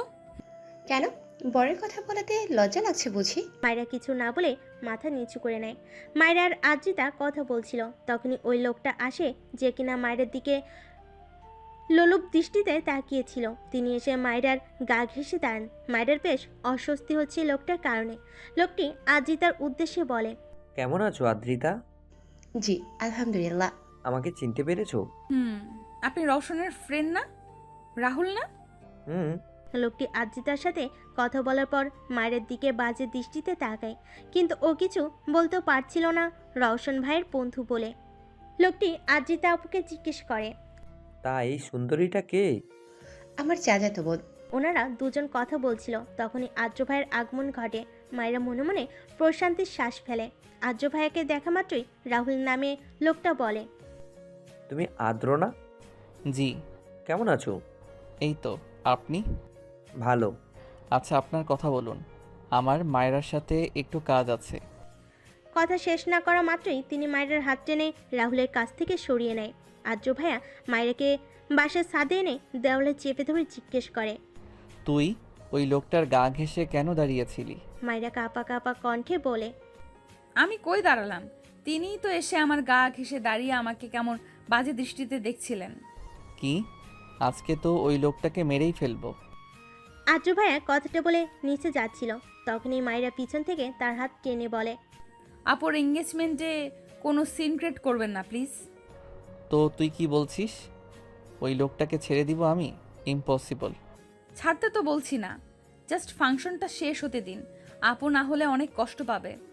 আদ্র ভাইয়া মায়েরার কথা শুনে কিছু একটা ভাবলেন, তারপর ওকে উদ্দেশ্য করে বলেন, ঠিক আছে, বাট পুরো ফাংশনে তোকে আমার সাথে থাকতে হবে। আচ্ছা। আদ্র ভাইয়া মায়েরার হাত ধরে নিচে নেমে গেলেন। মায়েরা মনে মনে ভাবলো, যাক, সিনক্রেট থেকে তো বাঁচা গেছে, ফাংশনের পরেও সামলে নেওয়া যাবে। নিচে আসা মাত্রই রাহুল মায়েরাদের দিকে এগিয়ে আসে। তাকে দেখা মাত্রই আদ্র ভাইয়ের চোখগুলো লাল টকটকে হয়ে যায়। মায়েরার ভয় হচ্ছে যদি আদ্র ভাইয়া তার রাগ কন্ট্রোল করতে না পারে তখন কি হবে। রাহুল এগিয়ে এসে বলে, আরে তোমরা কই ছিলে? ফ্যাশন তো শুরু হয়ে গেছে। আদ্র ভাইয়া দাঁতে দাঁত চিপে বলে, আমাদের একটু কাজ ছিল। ও, তা মায়েরা, তোমার সাথে তো পরিচিত হওয়া হয়নি, চলো একটু পাশে গিয়ে কথা বলি। মায়েরা কিছু বলতে যাবে, তার আগে আদ্র ভাইয়া গটগট করেই বলতে থাকে, ওর ফুল নেম তাহিরা ইসলাম মায়েরা। এবার মেডিকেল ফার্স্ট ইয়ারে পড়বে। ও এই বাড়ির সর্বকনিষ্ঠ মেয়ে। বয়স 18 হবে আর কয়েক মাস পর। ও অনেক ভদ্র মেয়ে, কোনো ছেলের সাথে কথা বলা পছন্দ করে না, শুধুমাত্র কাজিন ছাড়া। আর কিছু জানার থাকলে আমাকে জিজ্ঞেস করবেন। থ্যাঙ্কস। আদ্র ভাইয়া কথাগুলো বলে মায়েরার হাত ধরে সামনে নিয়ে যায়। মায়েরা পিছে তাকিয়ে দেখে রাহুল ওর দিকে ভ্যাবা চেকা খেয়ে তাকিয়ে আছে। ওর বেশ হাসি পেল, তাই ঠিক করে হেসে দিল। ওকে হাসতে দেখে আদ্র ভাইয়া ভুরু কুচকে জিজ্ঞেস করলেন, হাসছিস কেন? এমনি। মায়েরা আর আদ্র ভাইয়া স্টেজে গিয়ে দেখে রওশন ভাইয়া আর আদ্রিতা আপু কথা বলছে। ওদের দেখা মাত্রই রওশন ভাইয়া মুচকি হাসি দেয়, তারপর বলে, কেমন আছেন আপনার লাভ বার্ডস? রওশন ভাইয়ের কথা শুনে মায়েরা অবাকের চরম পর্যায়ে। মনে মনে ভাবলো, তার মানে রওশন ভাইয়াও জানে। হায় আল্লাহ, না জানি আরো কত লোক জানে। যদি একবার এই কথা তুর্নার কানে যায় তাহলে তো। তুন্নার কথা মনে করতেই কপালে বিন্দু বিন্দু ঘাম জমা হয় মায়েরার।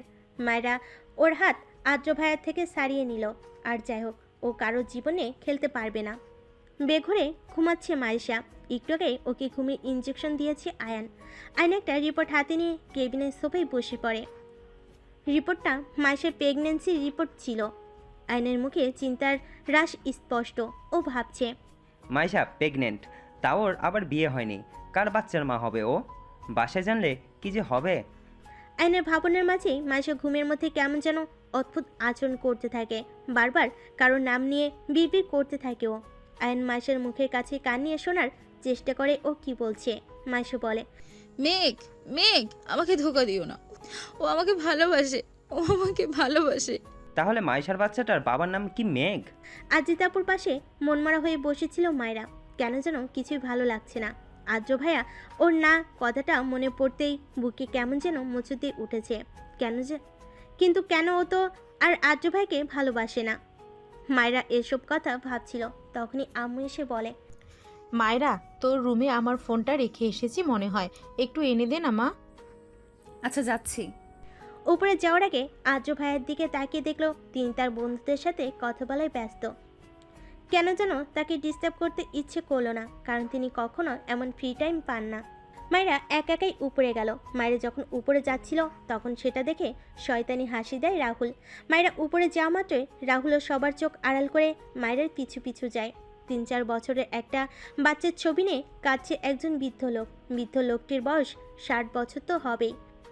বৃদ্ধ লোকটি বাচ্চাটির ছবিতে চুমু দিয়ে কেঁদে বলে, আর কত অভিমান করে থাকবি দাদু, এবার তো ফিরে আয়।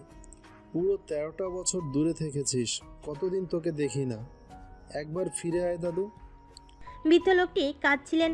তখনই রুমে ঢুকে আদনান মাহমুদ, মুখে বিরক্তির ছাপ স্পষ্ট। তিনি বিড়বিড় করে বললেন, আজ এই বুড়োকে কি বাহানা দিব কে জানে। আদনান মাহমুদকে দেখা মাত্র বৃদ্ধ লোকটি তার চোখের পানি মুছে আশার আলো নিয়ে তার দিকে তাকিয়ে জিজ্ঞেস করে, কোনো খবর পেলি সুহার আদনান? তিনি ন্যাকা কান্না করে বলে, না বাবা, অনেক খুঁজেছি, সোহার কোনো খোঁজ পেলাম না। বৃদ্ধ লোকটির আশার আলো যেন নিমিষেই নিভে যায়। আম্মুর ফোন নিয়ে রুম থেকে বের হতে যাচ্ছিল মায়রা। তখনই রাহুল রুমে ঢুকে দরজা লক করে ওর দিকে অদ্ভুতভাবে তাকায়। রাহুলের এমন দৃষ্টিতে ওর প্রচণ্ড ভয় হচ্ছে। রাহুলকে দেখেও জিজ্ঞেস করলো, আপনি এখানে কেন? মজা নিতে এসেছি। বলে রাহুল ওর দিকে এগিয়ে আসছিল। ও বুঝতে পারলো তার কোনো খারাপ উদ্দেশ্য আছে। মায়েরা চিৎকার দিতে যাবে তার আগে উনি এসে ওর মুখ চেপে ধরে। ভয়ে থরথর করে কাঁপছে মায়েরা। বারবার আদ্র ভাইয়ের কথা মনে পড়ছে ওর। রাহুল ওর গাউনের 2 হাতা টান দিয়ে ছিঁড়ে ফেলে। তিনি এত জোরে টান দিয়েছিল যার ফলে 2 হাত দিয়ে রক্ত বেয়ে পড়তে থাকে। মাইশার জ্ঞান আসা মাত্রই ও মেঘের নাম ধরে একটা চিৎকার দেয়। আইন জলদি করে মাইশার কাছে গিয়ে জিজ্ঞেস করে, মাইশা কি হয়েছে, চেঁচাচ্ছিস কেন? খারাপ স্বপ্ন দেখেছিস? মাইশা কিছু বলতে যাবে তার আগেই ওর খেয়াল হয় ও আয়নকে দেখে ভরকে যায়। মাইশা বলে, ভাইয়া আপনি?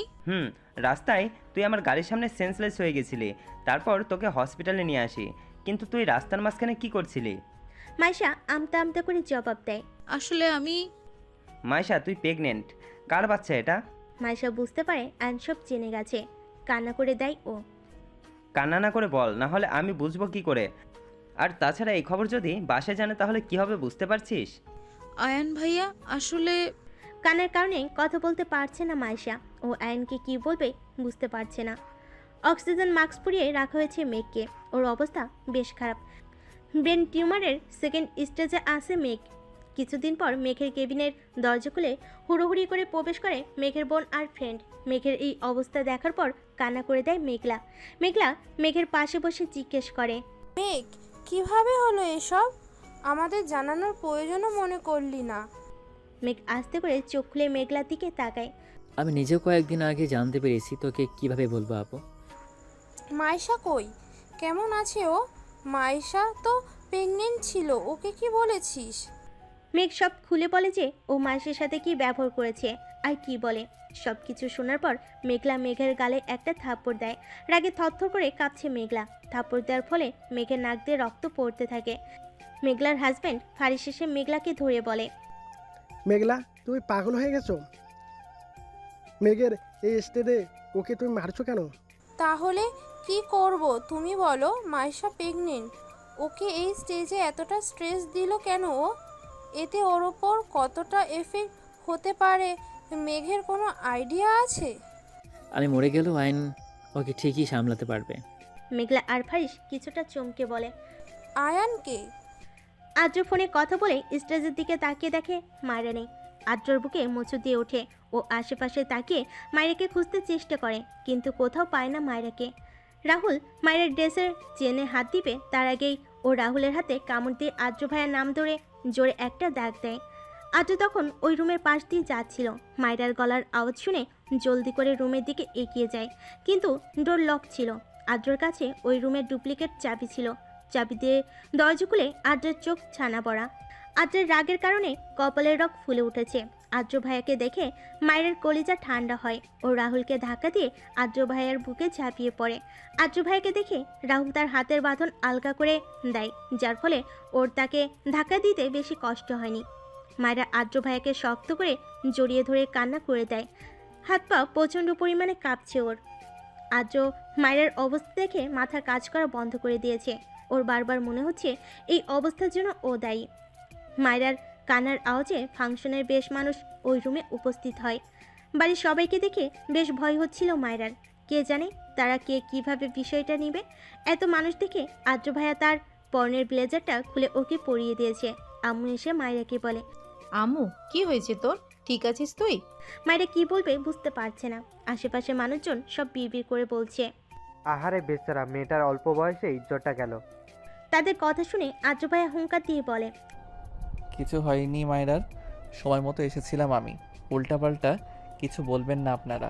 আদ্র ভাইয়া কথাটি বলে তার শার্টের হাতা ফোল্ড করে রাহুলের দিকে এগিয়ে যায়। পুরো বাড়ি থমথমে হয়ে আছে। বাড়ির সবাই বেশ রেগে আছে। আম্মু তো এখনো কান্না থামেনি। বাড়ির সব গেস্টরা চলে গেছে, আর রাহুল সে তো আদমরা হয়ে পড়ে আছে। কিছুক্ষণ আগেই আদ্র ভাইয়া আর সাদাব ভাইয়া মিলে বেশ মার দিয়েছে রাহুলকে। আদ্র ভাইয়া তো মেরেই ফেলতো তাকে, কারণ অনেক কষ্টে আটকিয়েছে সাদাব ভাইয়া। রওশন ভাইয়া মাথা নিচু করে দাঁড়িয়ে আছে, জানা নেই কেন। হয়তো এই ঘটনার জন্য তিনি নিজেকে দায়ী করছেন। রওশন ভাইয়া বলেন, সব কিছুর জন্য আমি দায়ী। আর যদি আমি রাহুলকে ইনভাইট না করতাম তাহলে এমন পরিস্থিতি আসতো না।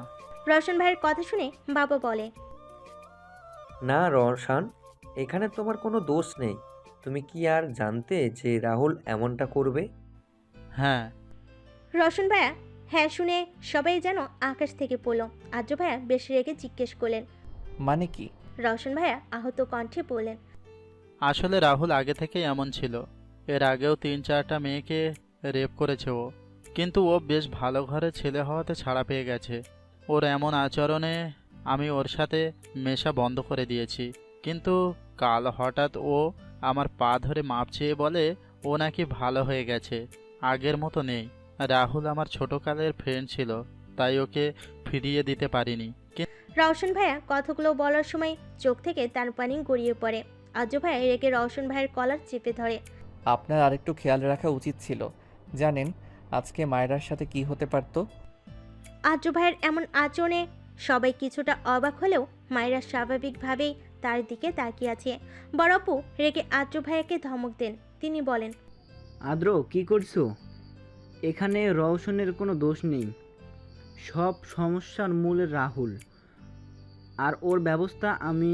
বড় আপুর কথা শেষ না করতেই আদ্র ভাইয়া বলে, খবরদার, রাহুলের যা করার আমি করব, কেউ ওকে টাচ করবে না। আদ্র ভাইয়ের এমন রাগ মিশ্রিত কণ্ঠ শুনে বাড়ির সবাই কিছুটা ভয় পেল, কারণ তারা জানে আদ্র ভাইয়ের রাগ চরম পর্যায়ে গেলে কি হয়। বড় আপু বলেন, আচ্ছা তোমার যা করার করো, আমরা কেউ কিছু বলবো না। আদ্র ভাইয়া তার গার্ডদের ডেকে বললেন, একে নিয়ে যাও। গার্ডরা রাহুলকে টেনে হিঁচড়ে নিয়ে যায়। রাহুল টু শব্দ করলো না, কারণ সে সেন্সে নেই। মায়ের খুব খারাপ লাগছিল, তাই আম্মুকে বলল, আম্মু আমার ভালো লাগছে না, আমি রুমে যাব। আচ্ছা চলো।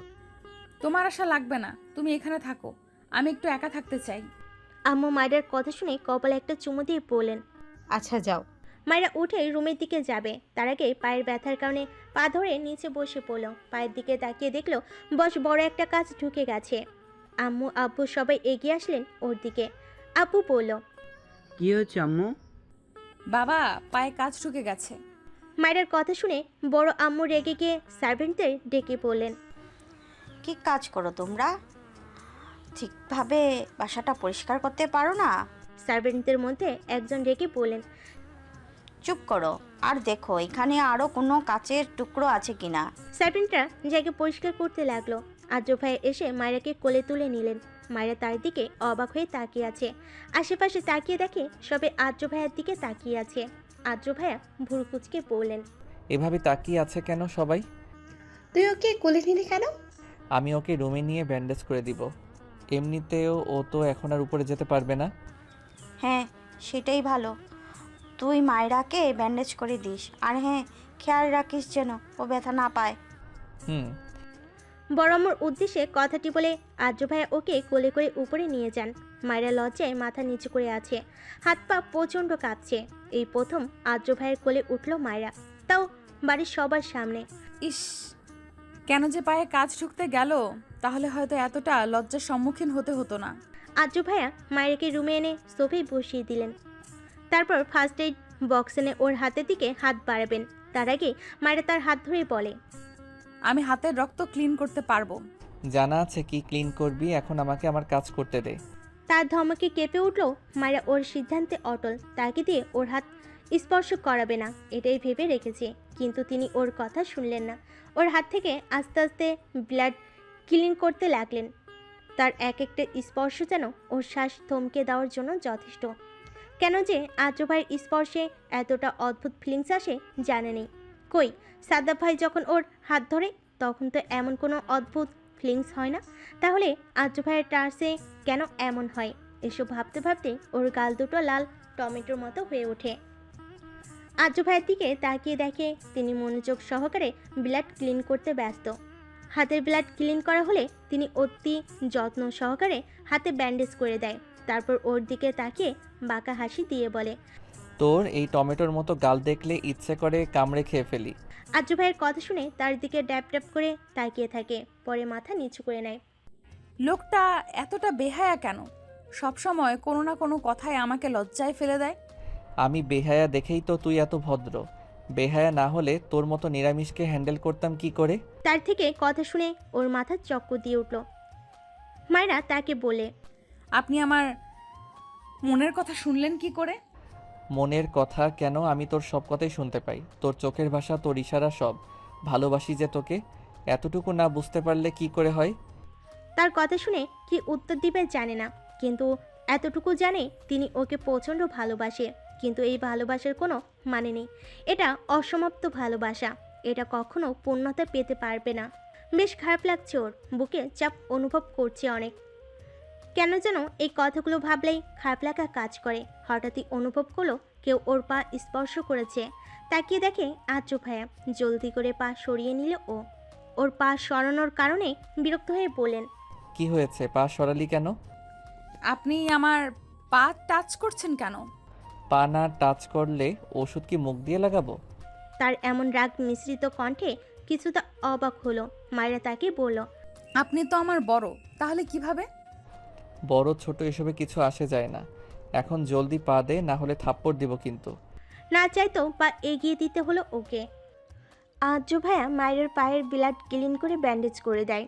ওর প্রচুর আনইজি ফিল হচ্ছে, খারাপ লাগছে বলা চলে, কারণ আদ্র ভাইয়াকে দিয়ে নিজের পা ছুতে দেওয়ার ইচ্ছে একেবারেই ছিল না ওর। হঠাৎ আদ্র ভাইয়া ওকে কোলে তুলে নিলেন। মায়ের চমকে তাকে জিজ্ঞেস করে, আবার কোলে তুলছেন কেন? তিনি মায়েরাকে কিছু না বলে বাইরে নিয়ে যেতে থাকে। মায়েরা তাকে বারবার জিজ্ঞেস করছে কই নিয়ে যাচ্ছেন, কিন্তু তিনি কোনো উত্তর দিলেন না। নিচে এসে ওদের আবার এভাবে দেখে আদ্রিতা আপু ভুরু কুচকায়। আপু বলে, আদ্র, ওকে আবার নিচে নিয়ে এসেছিস কেন? রুমে রেস্ট করো। ওকে হসপিটালে নিয়ে যাচ্ছি। কেন, মায়ের বেশি খারাপ লাগছে নাকি? হুম, পায়ে কাজ ঢুকেছে, তাই একবার আয়নার থেকে চেক আপ করিয়ে আসি, পরে যদি ইনফেকশন হয়। আরে গাধা, এতটুকু কাজ ঢোকায় ইনফেকশন হয় না। তারপরও তোর যদি ভয় থাকে তাহলে যা হসপিটালে নিয়ে। মায়েরা তাদের কথার মাঝে ফ্রন কেটে বলে, আরে না আপু, এতটুকু কাজ ঢোকাতে হসপিটালে যাওয়ার কি আছে? আমি ঠিক আছি, ইনফেকশন হবে না। বেশি বুঝিস তুই। তোকে কথা বলতে বলেছি নাকি চুপ থাক তুই? আমার জিনিসের কেয়ার আমি নিজেই রাখতে পারি। আদ্র ভাইয়ের কথা শুনে আদ্রিতা আপু মুখ টিপে হাসছে। হলরুমে কেউ নেই, শুধুমাত্র আদ্রিতা আপু ছাড়া। আদ্র ভাইয়ার শেষের কথাটা শুনে মায়েরা প্রচণ্ড রকমের অবাক। আদ্র ভাইয়া ওকে কোলে রেখে গাড়ি স্টার্ট দিলেন। মায়েরা বিরক্ত হয়ে বলল, আমি সিটে বসবো? কোনো দরকার নেই, চুপচাপ বসে থাক। বেশ বিরক্ত হলো তার এরূপ আচরণে মায়েরা। মাইশা কান্না করতে করতে আয়ানকে বলে, মেঘের সাথে আমার রিলেশন কলেজ লাইফ থেকে, অনেক ভালোবাসি আমরা একে অপরকে। আমাদের রিলেশনের কথা মেঘের বড় বোন মেঘলাপুও জানতো। তার মধ্যে একদিন ভুল করে আমার আর মেঘের মধ্যে ফিজিক্যাল রিলেশন হয়। যদিও ভুলটা সম্পূর্ণ আমার প্রেগনেন্ট হওয়ার পর আমি ভয় পেলেও মেঘ আর মেঘের বড় বোন মেঘলাপু বেশ খুশি ছিলেন। মেঘলাপু আমাদের কাবিন করিয়ে রেখেছে আমার প্রেগনেন্ট হওয়ার পর। তার মানে তুই মেঘের লিগ্যালি ওয়াইফ? তারপর বিয়ের পর মেঘ কেমন অদ্ভুত আচরণ করতে থাকে, আমাকে ইগনোর করে, অন্য মেয়েদের সাথে রিলেশন করে। আমাকে মেঘ বলে যে ওর নাকি আমাকে আর ভালো লাগে না। কিন্তু আয়ান ভাইয়া, আমি শিওর মেঘ মিথ্যা বলছে, ওর কোনো প্রবলেম হয়েছে। তারপর মাইশা কিছুক্ষণ আগে ঘটে যাওয়া ঘটনা খুলে বলে। সব শুনে আয়ান দীর্ঘ নিঃশ্বাস ফেলে। ও বুঝতে পারছে না ওর এখন কি করা উচিত। আয়ান মাইশাকে বলে, তুই চিন্তা করিস না, আমি দেখছি কি করা যায়। ভাইয়া, বাসার সবাইকে কি বলবো? আমি দেখছি। রেস্ট। আয়ান নিজের অ্যাপ্রন হাতে নিয়ে উঠে দাঁড়ালো। তারপর মাইশার দিকে তাকিয়ে একটা হাসি দিয়ে বলল, কর। আয়ন বেরোতে যাবে তখন একজন নার্স হন্তদন্ত হয়ে এসে কেবিনে এসে আয়নকে উদ্দেশ্য করে বলে, স্যার। হ্যাঁ বল। স্যার, আদ্র স্যার এসেছে মায়রা ম্যামকে নিয়ে। আদ্রের নাম শুনে মাইশার গলা শুকিয়ে আসছে। আয়ন একবার মাইশার দিকে তাকিয়ে তারপর নার্সকে বলে, হঠাৎ? স্যার, মায়রা ম্যামের পায়ে বেশ ব্যথা পেয়েছে আর হাতে ব্যান্ডেজও দেখলাম। হোয়াট? মায়রার এই অবস্থা শুনে আয়নের বুকে মোচড় দেয়। মায়রা অনেক আদরের আয়নের কাছে। দুনিয়া একদিকে তো মায়রা একদিকে। নিজের জীবনের থেকেও বেশি ভালোবাসে আয়ন তার বোনকে। ছোট থেকে বেশ আদরে বড় করেছে আয়ন মায়রাকে। কাপা কাপা কণ্ঠে আয়ন নার্সকে জিজ্ঞেস করে, ওরা এখন কই? স্যার, আপনার কেবিনে বসে আছে। আয়ন দৌড়ে বেরিয়ে যায় মাইশার কেবিন থেকে। এদিকে মাইশারও বেশ টেনশন হচ্ছে মায়রার জন্য। অনেক আদরের বোন মায়রা, বলতে গেলে খান পরিবারের আত্মা হচ্ছে মায়রা। মাইশা নার্সকে জিজ্ঞেস করে, নার্স, মায়ের অবস্থা কি বেশি খারাপ? না ম্যাম, অতটা না। আপনি অস্থির হবেন না, রেস্ট করুন। এই হসপিটালটা আয়নের, তাই মোটামুটি সবাই আয়নের ফ্যামিলিকে চিনে। মেঘের অবস্থা দিন দিন খারাপ হচ্ছিল। মেঘলা ডাক্তারের থেকে পরামর্শ করে পরশুদিন ওকে দেশের বাইরে নিয়ে যায় চিকিৎসার জন্য। বাংলাদেশের ডাক্তাররা বলেছে যদি একটু উন্নতি হয় হতে পারে। তাই মেঘলা একটু আশা নেই বিদেশ পাড়ি দেয় ভাইকে নিয়ে। এখানে মেঘের যদিও একটু মত ছিল না, তারপর ও মেঘের বাচ্চার ওয়াদা দিয়ে ওকে বিদেশে চিকিৎসা করাতে নিয়ে যায়। আইন দৌড়ে কেবিনে ঢুকে দেখে মায়েরা বেডে মুখ ফুলিয়ে বসে আছে, আর তার পাশেই আদ্র দাঁড়িয়ে ফোন টিপছে। আইন দৌড়ে গিয়ে মায়েরাকে জড়িয়ে ধরে কপালে একটা চুমু দেয়। ভাইয়ের এমন ভালোবাসা দেখে মুচকি হাসে আদ্র। ও মনে মনে ভাবে, কতটা লাকি আমার বউ, এত কেয়ারিং একজন ভাই পেয়েছে। আয়ানের মতো কেয়ার তো আমিও করতে পারবো না। ভাইয়ের কেবিনে বসেছিল মায়েরা, তখনই ভাই এসে জড়িয়ে ধরে ওকে। কালকে কই ছিলে ভাইয়া? ওর প্রশ্নটা শুনে ভাইয়া কেমন যেন আমতা আমতা করে বলতে লাগলেন। আয়ন ভাইয়া বলল, কালকে অনেক দরকারি একটা সার্জারি ছিল, তো তাই আসতে পারিনি। ও। আয়ন ভাইয়া আদ্র ভাইয়ের দিকে তাকিয়ে জিজ্ঞেস করে, আদ্র, মায়রার এমন অবস্থা কিভাবে হলো? মায়েরা ভীত দৃষ্টিতে আদ্র ভাইয়ের দিকে তাকিয়ে আছে। মনে মনে পে করছে যেন আদ্র ভাইয়া আজকে ঘটনা না বলে। আদ্র ভাইয়া ভাইয়াকে বলে, আসলে আয়ান। আদ্র ভাইয়া আর কিছু বলতে যাবে তখনই একজন দৌড়ে এসে বলে, ডক্টর আয়ান, আপনার পেশেন্টের শ্বাস নিতে প্রবলেম হচ্ছে, জলদি আসুন। আয়ন ভাইয়া কথাটি শুনে ওদের উদ্দেশ্যে বলে, তোরা থাক, আমি একটু দেখে আসি। ভাইয়ের কথার বিপরীতে মাথা নাড়ল মায়েরা।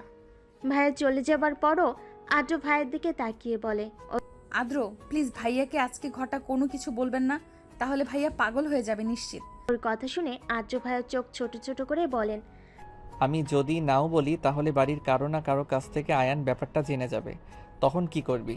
তখনকার ব্যাপার হ্যান্ডেল করে নিব, বাট আপাতত না। ভাইয়াকে দেখে বেশ চিন্তিত মনে হচ্ছিল, তাই এখন আর স্ট্রেস দিতে চাই না। আচ্ছা, বলবো না। আদ্র ভাইয়ের কথা শুনে প্রশান্তির নিঃশ্বাস ফেলল মায়েরা। ও বসেছিল, তখনই ফোনে একটা মেসেজ আসে। মেসেজটা দেখে কপালে বিন্দু বিন্দু ঘাম জমা হয় ওর, আর মনের ভেতর জাগে আদ্র ভাইয়াকে হারিয়ে ফেলার ভয়। এবার হয়তো আদ্র ভাইয়াকে হারিয়েই ফেলবো আমি। মেসেজটার দিকে তাকিয়ে কয়েক ফোঁটা অশ্রু বিসর্জন দিল ও। মায়েরার মেসেজটা দেখে বেশ ভয় হচ্ছিল।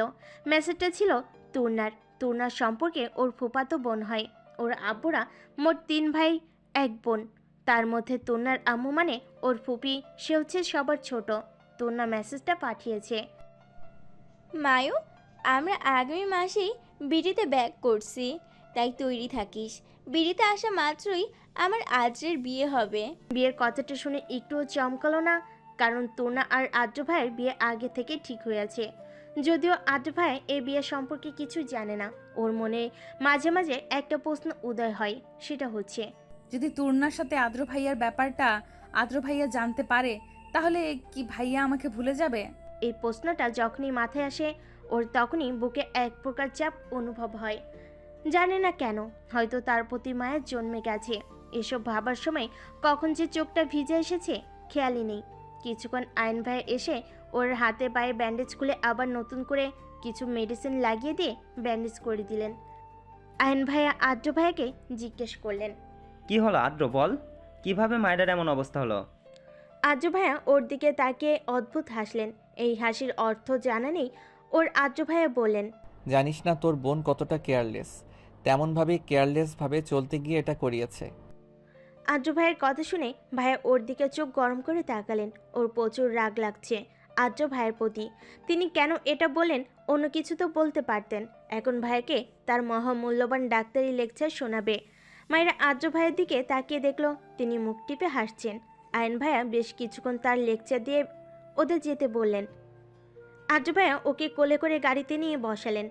গাড়িতে বসানো মাত্রই মায়া তার কলার টেনে বলে, আপনার দরকার কি ছিল ভাইয়াকে এটা বলার? অন্য কিছুও তো বলতে পারতেন। My wish, none of your business, got ইট?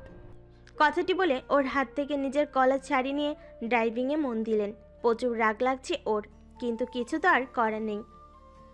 1 সপ্তাহ পর হাত পায়ের ক্ষত ঠিক হয়ে গেছে, এখনও একা একাই চলাফেরা করতে পারে। এই কয়েকদিনে আদ্র ভাই একদম পাল্টে গেছে, আগে থেকেও বেশ গম্ভীর হয়ে গেছে। কেউ ওনার সামনে গেলেই ধমক দেয় কোনো কারণ ছাড়াই। আদ্র ভাইয়ের এমন আচরণে বাড়ির সবাই অনেক চিন্তিত তাকে নিয়ে। সবচেয়ে অদ্ভুত বিষয় হচ্ছে আদ্র ভাই এখন আর ওর সাথে দেখা করে না। বিষয়টা বেশ অবাক করেছে ওকে, যে আদ্র ভাই কিনা ওকে দেখা ছাড়া এক মুহূর্ত টিকতে পারতো না। সে কিনা পুরো 1 সপ্তাহ ওকে না দেখে কাটিয়েছে। তাহলে তিনি কি ওকে ভুলে গেছেন? ক্ল্যাবের মধ্যে মাতাল হয়ে পড়ে আছে আদ্র। রোহিত অবাক হয়ে তাকিয়ে আছে, কারণ আদ্র কখনো মদ্য দূর একটা সিগারেট পর্যন্ত টাচ করেনি। আদ্র একটার পর একটা মদের শেষ করছিল, তখন রোহিত আদ্রের কাছে এসে বলে, আদ্র কি করছিস এসব? এত ড্রিঙ্ক করলে তো তোর হেলথের প্রবলেম হবে। কি হয়েছে তোর, একটু বলবি? এমন আচরণ করছিস কেন? রোহিত, ওরা ও আমার মায়াকে নিয়ে যাবে। কারা নিয়ে যাবে মায়েরাকে? কি বলছিস তুই? ওর বাবা মা। কিন্তু কিভাবে? আমরা তো সব ঠিক করে দিয়েছি। আর তাছাড়া ওদের কাছে তো লিগালি নোটিশও নেই। আছে। মানে কি?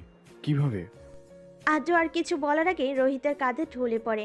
রোহিত আদ্রকে ধরে দেখে ও সেন্সে নেই। রোহিত দীর্ঘ নিঃশ্বাস ছেড়ে বলে, বেশি ড্রিঙ্ক করার ফল। জানালার ধারে বসে শূন্য আকাশ পানে চেয়ে আছে মাইশা, চোখে পানি। মাইশা এখন হোস্টেলে থাকে। যতদিন পর্যন্ত না বেবি হচ্ছে ততদিন পর্যন্ত এখানে থাকতে বলেছে আয়ন ওকে। বাড়ির সবাইকে ম্যানেজ করা শেষ। মাইশা আকাশের দিকে তাকিয়ে বলে ওঠে, মেঘ, আমি জানি তুমি আমাকে ভালোবাসো, কিন্তু কেন তুমি মিথ্যা বললে? আর কই চলে গেছো তুমি?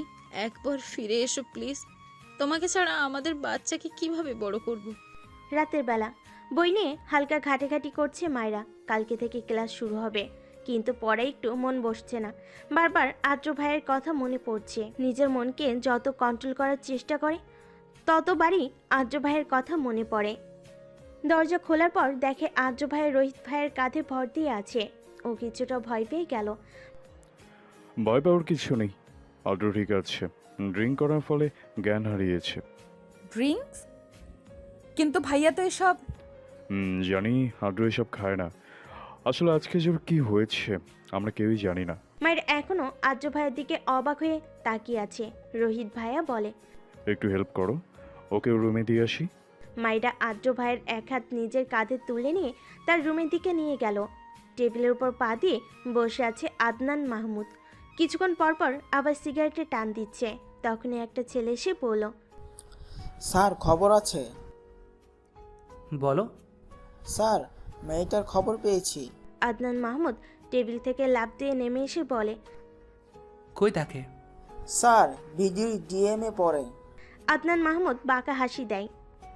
আদ্র ভাইকে বেডে শুইয়ে দেওয়ার পর রোহিত ভাই চলে যায়। মায়েরা আদ্র ভাইয়ের পাশে বসে তার মাথায় হাত দিল। আদ্র ভাইয়ের দিকে তাকিয়ে এক ফোঁটা পানি গড়িয়ে পড়ল চোখ থেকে। কতটা বদলে গেছে আদ্র ভাইয়া, চেহারা সেই উজ্জ্বলতা নেই।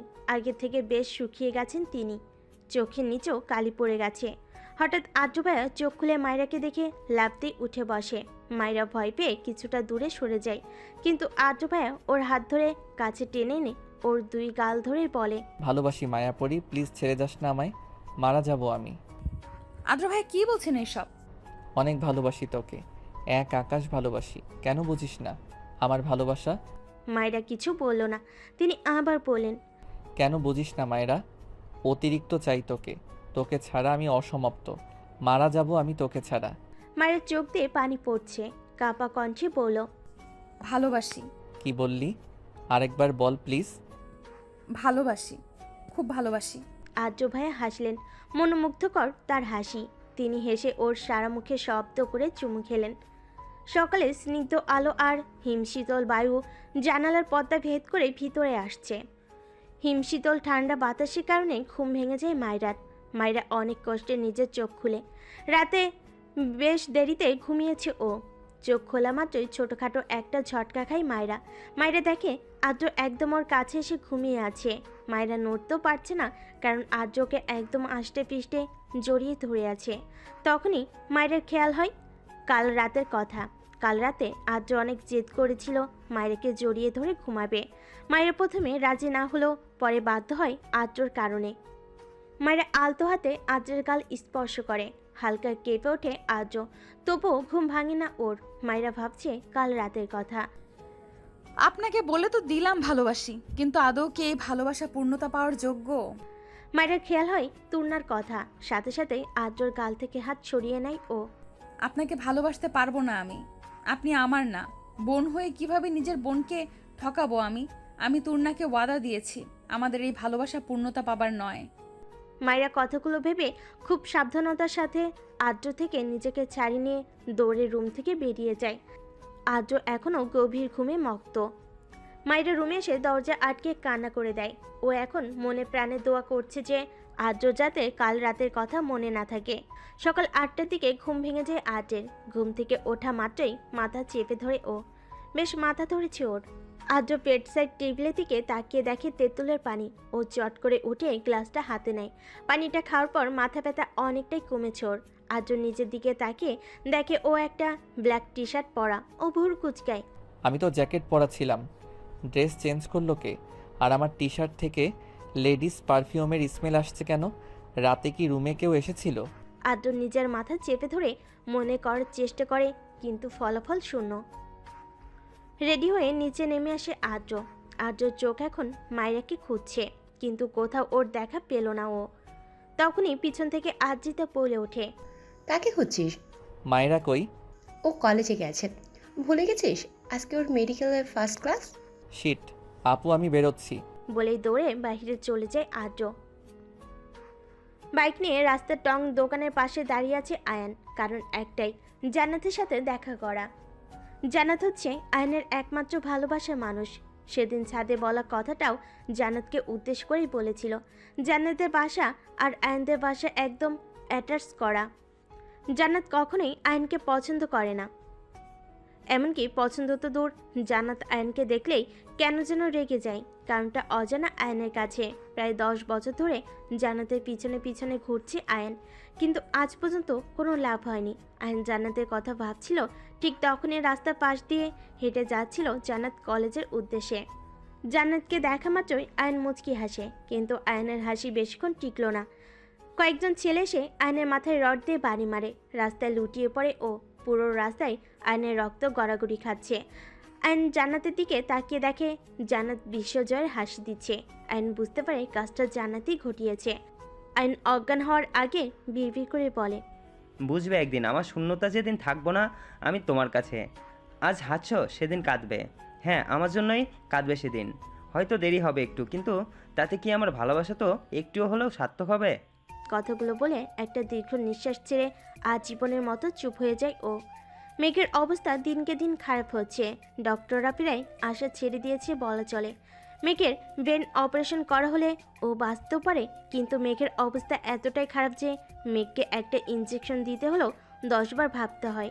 সেখানে অপারেশন করাটা বেশ কঠিন। মেঘের পাশে বসেছিল মেঘলা। চোখে ওর মেঘকে হারানোর তীব্র ভয়। মেঘ অনেক কষ্ট করে মেঘলাকে বলে, আপু প্লিজ ডক্টরকে বল না আমাকে আর কয়েক মাস বাঁচিয়ে রাখতে, আমি আমার বাচ্চাকে দেখে মরতে চাই, প্লিজ আপু। মেঘলা কি বলবে জানা নেই। ওর ঠোঁট কামড়ে কান্না করে যাচ্ছে। মায়েরা কলেজে এসে আশপাশে ঘুরে দেখছে, তখনই কেউ পেছন থেকে ওর চোখ আঁকড়ে ধরে। মায়েরা হকচকিয়ে ওঠে, কিন্তু পরক্ষণেই ও মুচকি হাসি দিয়ে বলে, আয়না তুই? আয়না মায়েরার চোখ বেঁধে ওর সামনে এসে মন খারাপ করে দাঁড়ায়। আয়না বলে, প্রত্যেকবার কিভাবে বুঝে যাস এটা আমি? সোলমেট যে। কবে দেশে আসলি? আজকেই, আর এইখানেই ভর্তি হয়েছি। মায়েরা খুশি হয়ে আয়নাকে জড়িয়ে ধরে বলে, সত্যি? হ্যাঁ। তখনই পিছন থেকে রোহান বলে ওঠে, আমাকে তো এখন চেনেই না কেউ, আমি তো রাস্তার মানুষ, তাই না? না, তুমি রাস্তার ভিখারি। পরে আয়না আর মায়েরা দুজনে খিলখিল করে হেসে দেয়। মায়েরা হাসি থামিয়ে বলে, কেমন আছো ভাইয়া? কেমন আর থাকবো বলো, তোমার ফ্রেন্ড তো আমার জীবনটাকে একেবারে নরক বানিয়ে দিয়েছে। কি বললি? ওরা কথা বলছিল, তখনই আদ্র আসে। আদ্র এসে রোহানের সাথে হাত করে কথা বলে। মায়েরা আদ্রকে দেখে কিছুটা চমকে যায়, আর আদ্র মায়ের দিকে তাকিয়ে রহস্যময় বাঁকা হাসি দেয়। এদিকে জানতে পারে আয়নের অবস্থা খারাপ। ওরা দৌড়ে হাসপাতালে যায়। আয়নের হাত ধরে একাধারে কেঁদে যাচ্ছে মায়েরা। অতিরিক্ত কাদার ফলে চোখগুলো রক্তিম বর্ণ ধারণ করেছে মায়েরার। আদ্র বিরক্তি নিয়ে তাকিয়ে আছে মায়েরার দিকে। ওর মতে ডাক্তার তো বলেছে যে আইন ঠিক হয়ে যাবে, তারপরও এত কাদার কারণ খুঁজে পাচ্ছে না আদ্র। আদ্র মায়ের কাছে এসে বলে, মায়েরা কান্না বন্ধ করো, ডাক্তার তো বলেছেই আয়ান ঠিক হয়ে যাবে, তারপর এত কান্না করার কি আছে? মায়েরা আমি তোকে থামতে বলেছি। মায়েরা কান্না না থামিয়ে নিজের মতো করে কেঁদে যাচ্ছে। আদ্র রেগে মায়ের হাত ধরে টান দিয়ে কেবিন থেকে বাহিরে নিয়ে যায়। বাইরে আসা মাত্রই দেখে ওদের বাড়ির সবাই উপস্থিত হয়ে দৌড়ে আসছে। আদ্র ওনাদের দিকে তাকিয়ে বলেন, ভিতরে যান, আমি আসছি। বলে মায়েরাকে টানতে টানতে নিয়ে যায়। মায়েরা কিছু বলতেও পারছে না, ও এখনও আয়নের অ্যাক্সিডেন্টের শক কাটিয়ে উঠতে পারেনি। আদ্র আর মায়েরার দিকে অবাক চোখে তাকিয়ে আছে মায়েরার বাবা। তিনি বললেন, আদ্র, মায়ারাকে এভাবে টেনে নিয়ে কই যাও? আরে চাচু, ওইটা ওদের ব্যাপার, ওদের উপরেই ছেড়ে দাও। ওদের ব্যাপার মানে? চাচু ছাড়ো তো, এখন আয়নকে দেখতে চলো। আজিতা মায়েরার ভুং ভাং বুঝিয়ে আয়নাকে দেখতে নিয়ে যায়। আয়নের মাথার ক্ষত অতটা গভীর নয়, তাই ও এ যাত্রায় বেঁচে যায়। আপাতত ওকে অজ্ঞান করে রাখা হয়েছে। আদ্র মায়েরাকে হসপিটালের ছাদে নিয়ে এসে রেলিংয়ের সাথে চেপে ধরে। আদ্র রাগান্বিত দৃষ্টি নিক্ষেপ করে আছে মায়েরার দিকে, কিন্তু আজ কেন যেন মায়েরার এই দৃষ্টিটাকে ভয় পাচ্ছে না। নিজের ভাইয়ের চিন্তায় বিভোর ও। আদ্র মায়েরাকে ক্রোধান্বিত স্বরে ধমক দিয়ে বলে, প্রবলেম কি তোর? কান্না থামাতে বলেছি শুনিস না? কথার অবাধ্য হতে বেশ ভালো লাগে না তোর? আদ্রর ক্রোধান্বিত স্বর শুনে মায়েরাকে কাঁপাতে বাধ্য করে। ও এতক্ষণ মাথা নিচু করেছিল, এবার ধীরে ধীরে মাথা উঁচু করে আদ্রর দিকে অশ্রুসিক্ত নয়নে তাকায়। মায়ের এমন দৃষ্টিতে আদ্রর বুকে ঝড় বয়ে যায়। মায়ের গাল, ঠোঁট সহ পুরো মুখ লাল গোলাপি বর্ণ ধারণ করেছে। আদ্র এক দৃষ্টিতে মায়ের ঠোঁটের দিকে নেশাক্তভাবে তাকিয়ে আছে। বেশ টানছে ওকে মায়ের গোলাপি ঠোঁট জোড়া। আদ্রের দৃষ্টি বুঝতে পেরে মায়েরা ওর বাম হাত দিয়ে আদ্রের বুক স্পর্শ করে, নিজে থেকে হালকা দূরে সরিয়ে দেয়। মায়ের স্পর্শে আদ্রের হুঁশ ফিরে। ও মায়ের থেকে নজর সরিয়ে অন্যদিকে তাকায়, না হলে নিজেকে সামলাতে পারবে না শিওর। আদ্র বাহিরের দিকে দৃষ্টি দিয়ে মায়ের উদ্দেশ্যে বলে, কেঁদে নিজের চোখের পানি অপচয় করার কোনো লজিকই দেখছি না আমি। তুই কাঁদলে তো আর আয়ান সুস্থ হয়ে উঠবে না, তাই না? আর তাছাড়া ডাক্তার তো বলেছেই যে আয়ান ঠিক হয়ে যাবে। মায়েরা কান্না থামিয়ে মাথা নিচু করে দাঁড়িয়ে আছে। মায়ের কান্নার কারণ আর না, শুধু অন্য কারণ আছে, তা তো আর আদ্র জানে না। তোর না এসেছে শুনলাম। মায়েরার বুক ধক করে ওঠে। মায়েরার কান্নার অন্য একটি কারণ হচ্ছে তোনা। আজ দুপুরের দিকেই তোনার ফ্যামিলি দেশে এসেছে। খবরটা জানা মাত্রই মায়েরার মন ছটফট করতে থাকে। মায়েরা কাঁপা কাঁপা কণ্ঠে বলে, আদ্র বাইরে থেকে দৃষ্টি সরিয়ে মায়ের দিকে তাকায়। বুড়ি চোখল কুচকাই তো আদ্রের। অন্ধকারে মায়ের স্পষ্ট আদ্রের মুখের বিরক্তি ছাপ বুঝতে পারছে, কিন্তু কারণটা জানে নেই। মায়েরা মনে মনে নিজেকে প্রশ্ন করে, তুর্নার কথাতে আদ্র ভাইয়া বিরক্ত কেন হলো? প্রচুর জ্বালায় মেয়েটা। ওইটা মেয়ে নাকি সুপার গ্লু কে জানে, সবসময় আঠার মতো চিপকে থাকে, বিরক্তিকর একটা। আদ্রের কথায় মায়েরা হাসে, মন খুলে হাসে। আদ্রের কথায় যতটা মজা পেয়েছে তার থেকে বেশি খুশি হয়েছে এই ভেবে যে আদ্র ভাইও তাহলে মায়েরাকে ভালোবাসে না। শত কষ্ট মাঝেও একটু হলেও শান্তি অনুভব করে মায়েরা, কিন্তু এই শান্তিটুকু হয়তো বেশক্ষণ টিকবে না ওর কপালে। মায়েরার হাসির দিকে মুগ্ধ দৃষ্টিতে চেয়ে আছে আদ্র। চোখের পলক পড়ছেই না ওর। চোখের পলক পড়লে যেন মায়েরা হারিয়ে যাবে, তার ভয়ে চোখের পলকে ফেলছে না ও। আদ্রের উইকনেস হচ্ছে মায়েরার হাসি। মায়েরা যদি মুচকি হেসে ওর কাছে কোনো আবদার করে তাহলে সেটা ফেরানোর সাধ্য আদ্র নেই। আদ্র অনুমনস্ক হয়ে মায়েরার হাসির দিকে তাকিয়ে বলে, তোর হাসিটা অনেক সুন্দর, এমনভাবে আর হাসিস না, তাহলে আমাকে অকালেই ওপরে টিকিট কাটতে হবে। আদ্রর কথাটা শোনা মাত্রই মায়েরার হাসা বন্ধ হয়ে যায়। সাথে সাথে ওর গাল দুটো লাল বর্ণ ধারণ করে। মায়ের এটা ছোটবেলার স্বভাব। কেউ ওর একটু প্রশংসা করলেই ও লজ্জায় কুকড়ে যায়। মায়েরা মাথা নিচু করে আঙ্গুল মোচড়াতে থাকে। মায়েরার লাল গালগুলো দেখে নিজেকে আর কন্ট্রোল করতে পারে না আদ্র। ও মায়েরার সামনে গিয়ে ওর গাল দুটো নিজ হাতে ধরে কপালের গালে দুটো কামড় দিয়ে চুমু দেয়। তারপর সাথে সাথে মায়েরা থেকে দূরে সরে যায়। আদ্রের এহেন কাণ্ডে মায়েরা অবাক হয়ে তাকিয়ে আছে ওর দিকে। মাসের প্রেগনেন্সির আজ 4 মাস পূর্ণ হলো, তাই আজকে আবার নতুন করে চেক আপ করাতে এসেছে ও। মাসা ডাক্তারের কাছে বসে আছে। ডাক্তার ওকে দেখা মাত্র জিজ্ঞেস করে, আরে মাইশা যে, তা মেঘের কি অবস্থা, দেশে এসেছে নাকি? মানে? মেঘের তো ব্রেন টিউমার ছিল, আমার কাছেই চিকিৎসা করে আসছিল, কিন্তু ওর অবস্থা বেশ খারাপ ছিল, তাই বিদেশে নিতে বলেছিলাম। ডাক্তারের কথা শুনে অজ্ঞান হয়ে যায় মাইশা। এদিকে হসপিটালের ছাদে চুপচাপ দাঁড়িয়ে আছে মায়েরা।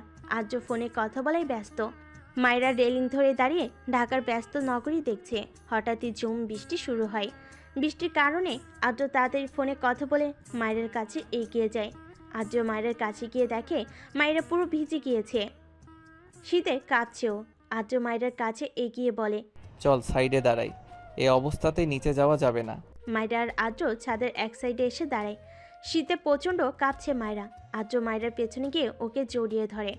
আদ্র মায়েরাকে পিছন থেকে জড়িয়ে ধরার পর মায়েরা শিউরে ওঠে। সারা শরীর অদ্ভুতভাবে কেঁপে ওঠে মায়েরার। মায়েরার কাঁপুনির কারণে আদ্র মায়েরাকে আরেকটু জোরে জড়িয়ে ধরে। আদ্র মায়েরার কানের কাছে গিয়ে বলে, বেশি ঠান্ডা লাগছে? আদ্রর এমন শীতল কণ্ঠ শুনে আরেক দফা কেঁপে ওঠে মায়েরা। ও মাথা নিচু করে বলে, নিচে চলুন প্লিজ।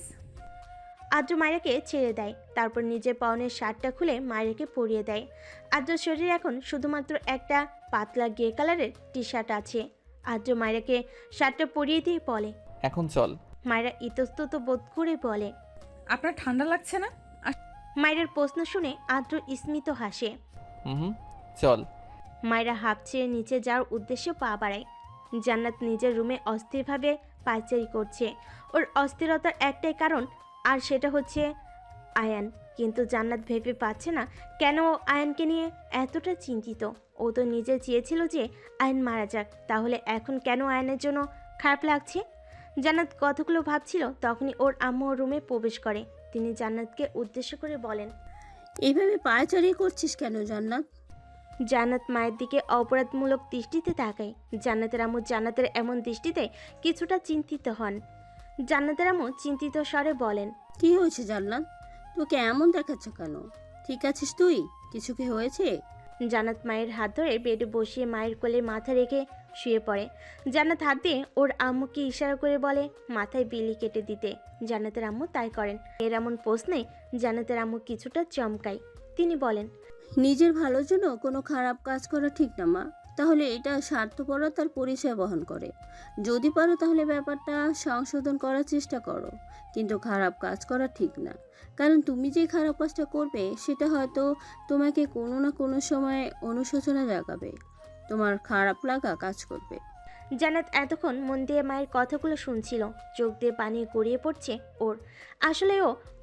আসলে ওর প্রচণ্ড অনুশোচনা কাজ করছে, ভেতরে ভেতরে ক্ষত বিক্ষত হয়ে যাচ্ছে ও। হঠাৎই জান্নাত ডুকরে কেঁদে ওঠে। মেয়ের হঠাৎ কান্না করাতে ভরকে যান জোহরা বেগম। জোহরা বেগম অস্থির হয়ে জান্নাতকে জিজ্ঞেস করে, কি হয়েছে মা, কাঁদছিস কেন? কি করেছিস বল আমাকে। জান্নাত ওর আম্মুকে সব খুলে বলে। সব কিছু শোনার পর জোহরা বেগম জান্নাতের গালে জোরে একটা থাপ্পড় মারে। থাপ্পড়ের শব্দ শুনে পাশের রুম থেকে জান্নাতের বাবা দৌড়ে আসে। তিনি এসে জান্নাতকে আগলে নিয়ে জোহরা বেগম রক্তচক্ষু নিক্ষেপ করে বলে, কেন মেরেছি ওকেই জিজ্ঞেস করো। ছি, আমার তো লজ্জা করছে, আমি তোর মতো একটা মেয়েকে পেটে ধরেছি। এতটা নিজ তুই কীভাবে হলি জান্নাত? জান্নাত মায়ের রাগী কণ্ঠস্বর শুনে জোরে কান্না করে দেয়। মায়েরা আর আদ্র নিচে নামা মাত্রই কোথা থেকে যেন তুনা দৌড়ে এসে আদ্রকে জড়িয়ে ধরে। কই ছিলে Adra? I miss you so much. মায়েরা আদ্র দুজনেই অবাক তুনাকে এই সময় এখানে দেখে। তার থেকেও বেশি অবাক তুনার ড্রেস আপ দেখে।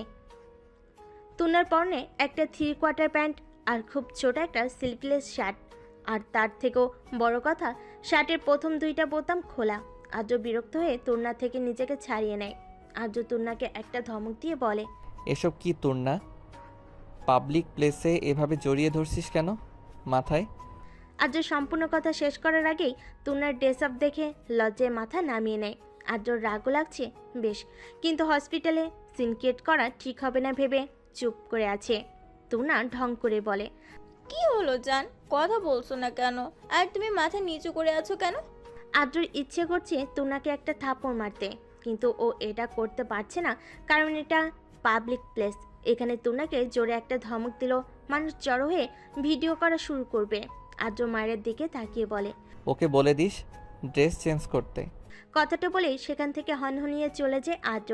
মায়েরা আদ্রের যাওয়ার দিকে তাকিয়ে বড় করে একটা নিঃশ্বাস ফেলে। আদ্রকে আর কিছুক্ষণ তুনার পাশে দেখলেও দম বন্ধ হয়ে মৃত্যুবরণ করত নিশ্চিত। তুনা মায়েরাকে বলে, আর তো আমাকে দেখলোই না, কত কষ্ট করে পার্লার থেকে সেজে এসেছিলাম। ধ্যাত। মায়েরা হাসলো, মনে মনে হাসলো ও, কারণ তুনার সামনে হাসলে নিশ্চিত মেয়েটা ওর 12টা বাজাবে। তুনা মায়ের দিকে ভুরুকুচকে তাকায় ও বলে, তোর শরীরে আজের শার্ট কেন? তুনার প্রশ্ন শুনে মায়েরা থতমত খেয়ে যায়। মায়েরা চোখ বন্ধ করে নিজেকে সামলে বলে, আসলে বাইরে বৃষ্টি হচ্ছিল, তখন আমি পুরো ভিজে গেছিলাম তাই। এই সামান্য কারণে আদ্র তোকে নিজের পরনের শার্ট দিয়ে দিল? কই আমি যখন বিড়িতে ছিলাম তখন তো আমাকে কখনো নিজের শার্ট দিল না। এটা তোদের ব্যাপার, আমি কিভাবে বলবো? তুনা হঠাৎই কেন যেন রেগে যায়। ও রেগে বলে, আমার উঠবে হাজবেন্ডের শার্ট তোর শরীরে থাকার কোনো অধিকার নেই। বলে টানতে আদ্র শার্টটা মায়ের থেকে নিতে যাবে, তখনই আদ্র এসে তুনার হাত ধরে। আদ্র তুনার দিকে চোখ গরম করে তাকিয়ে বলে, ডোন্ট ডু দিস। আদ্রের চোখ গরম দেখে তুনা ভয়ে চোখ নামিয়ে নেয়, কারণ আপাতত আদ্রকে বেশ ভয়ঙ্কর লাগছে। আদ্র যখন মায়ের থেকে নিজের ফোন নিতে এসেছিল তখন মায়েরা আর তুনার কথোপকথন শুনে ফেলে। আর যখন তুনার শার্টটা নিতে যাচ্ছিল তখন কেন জানি আদ্রের রাগ চরম পর্যায়ে চলে যায়। আদ্র মায়ের হাত ধরে বাইরে নিয়ে যায়, আর যাওয়ার আগে তুনাকে একটা থাপ্পড় মেরে যায়। তুনা গালে হাত দিয়ে আদ্র আর মায়েরা যাও দেখছে। তুনা এখনো শকে আছে, ও বুঝতে পারছে না আদ্রকে থাপ্পড় কেন মারলো। মায়েরার জন্য আদ্র আমাকে থাপ্পড় মারলো, আমি আর যাই হোক মায়েরাকে বাঁচতে দিতে পারবো না। আদ্র গাড়িতে বসে জোরে জোরে শ্বাস নিচ্ছে, বেশ রাগ লাগছে ওর তুনার উপর। ইচ্ছে করছে তুনাকে মেরে ফেলতে। মায়ের আদ্র দিকে তাকিয়ে দেখে আদ্রর চোখগুলো বেশ লাল হয়ে আছে, যেন এখনই রক্ত পড়া শুরু করবে। মায়েরা চিন্তিত হয়ে আদ্রকে জিজ্ঞেস করে, আপনি ঠিক আছেন? না। কেন? আদ্র মায়ের কাছে একটু এগিয়ে এসে বলে, তোর জন্য। আমার জন্য মানে? তুন্না যখন তোর থেকে শার্ট নিচ্ছিল তখন কোনো প্রতিবাদ করলি না কেন? সেই অধিকার আমার নাই, তুর্নার অধিকার ছিল তাইও নিয়েছে। অধিকার? এর কথাই কিছুটা অবাক হয় আদ্র। ও ভুরু কুচকে বলে, মানে? বাসার কারো থেকে জেনে নেবেন। কথাটা বলার পরই গাড়ি থেকে নেমে একটা রিক্সা ঠিক করে চলে যায় মায়রা। মায়ের চোখে পানি স্পষ্ট, যা আদ্রের চোখ এড়ায়নি। আদ্র বেশ অবাক, কি এমন অধিকারে কথা বললো মায়রা, তা ভাবতে ভাবতে শেষ আদ্র। মায়রা রিক্সায় বসে একাধারে কেঁদে যাচ্ছে। কেন কাঁদছে তার কারণ জানা নেই ওর, কিন্তু আপাতত ওর কান্না করলেই মন শান্তি হবে না, এটা শিওর। হঠাৎ মায়রার ফোনে কল আসে। মায়রা ফোন রিসিভ করে। ফোনের ওপাশ থেকে মায়রার আম্মু মায়রাকে বলে, মায়রা কই তুই? আম্মু আমি বাসায় চলে এসেছি। ও আচ্ছা, আমরাও একটু পর আসছি আয়ানকে নিয়ে। মায়রা জলদি করে ফোন কেটে দেয়। আদ্র পুলিশ স্টেশনে পৌঁছে চুপচাপ মনমরা হয়ে বসে আছে। তখনই রোহিত এসে আদ্রকে বলে, ভালোবাসিস যখন ফ্যামিলিকে জানাচ্ছিস না কেন?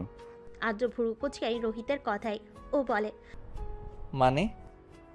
মানেটা সিম্পল, তুই তোর ভালোবাসার কথা মাইরাকে বল, দেখ ও অ্যাকসেপ্ট করে কিনা।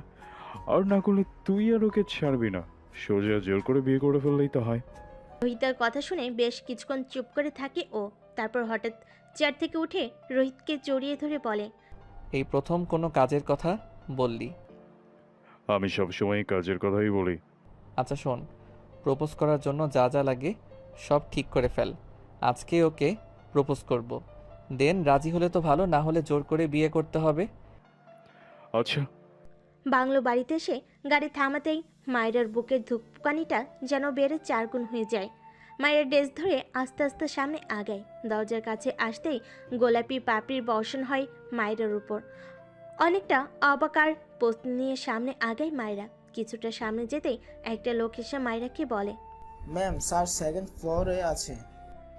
মায়েরা লোকটির কথা মতো সেকেন্ড ফ্লোরে যায়। সেকেন্ড ফ্লোরে যাওয়া মাত্রই মায়েরা চক্ষু চড়ক গাছ। সেকেন্ড ফ্লোরের চারিদিকে লাভশেপ বেলুন আর গোলাপের পাপড়ির ছড়াছড়ি। অনেক সুন্দর করে সাজানো হয়েছে সেকেন্ড ফ্লোরটাকে। মায়েরা জামা ছেড়ে দিয়ে সামনে এগোয়।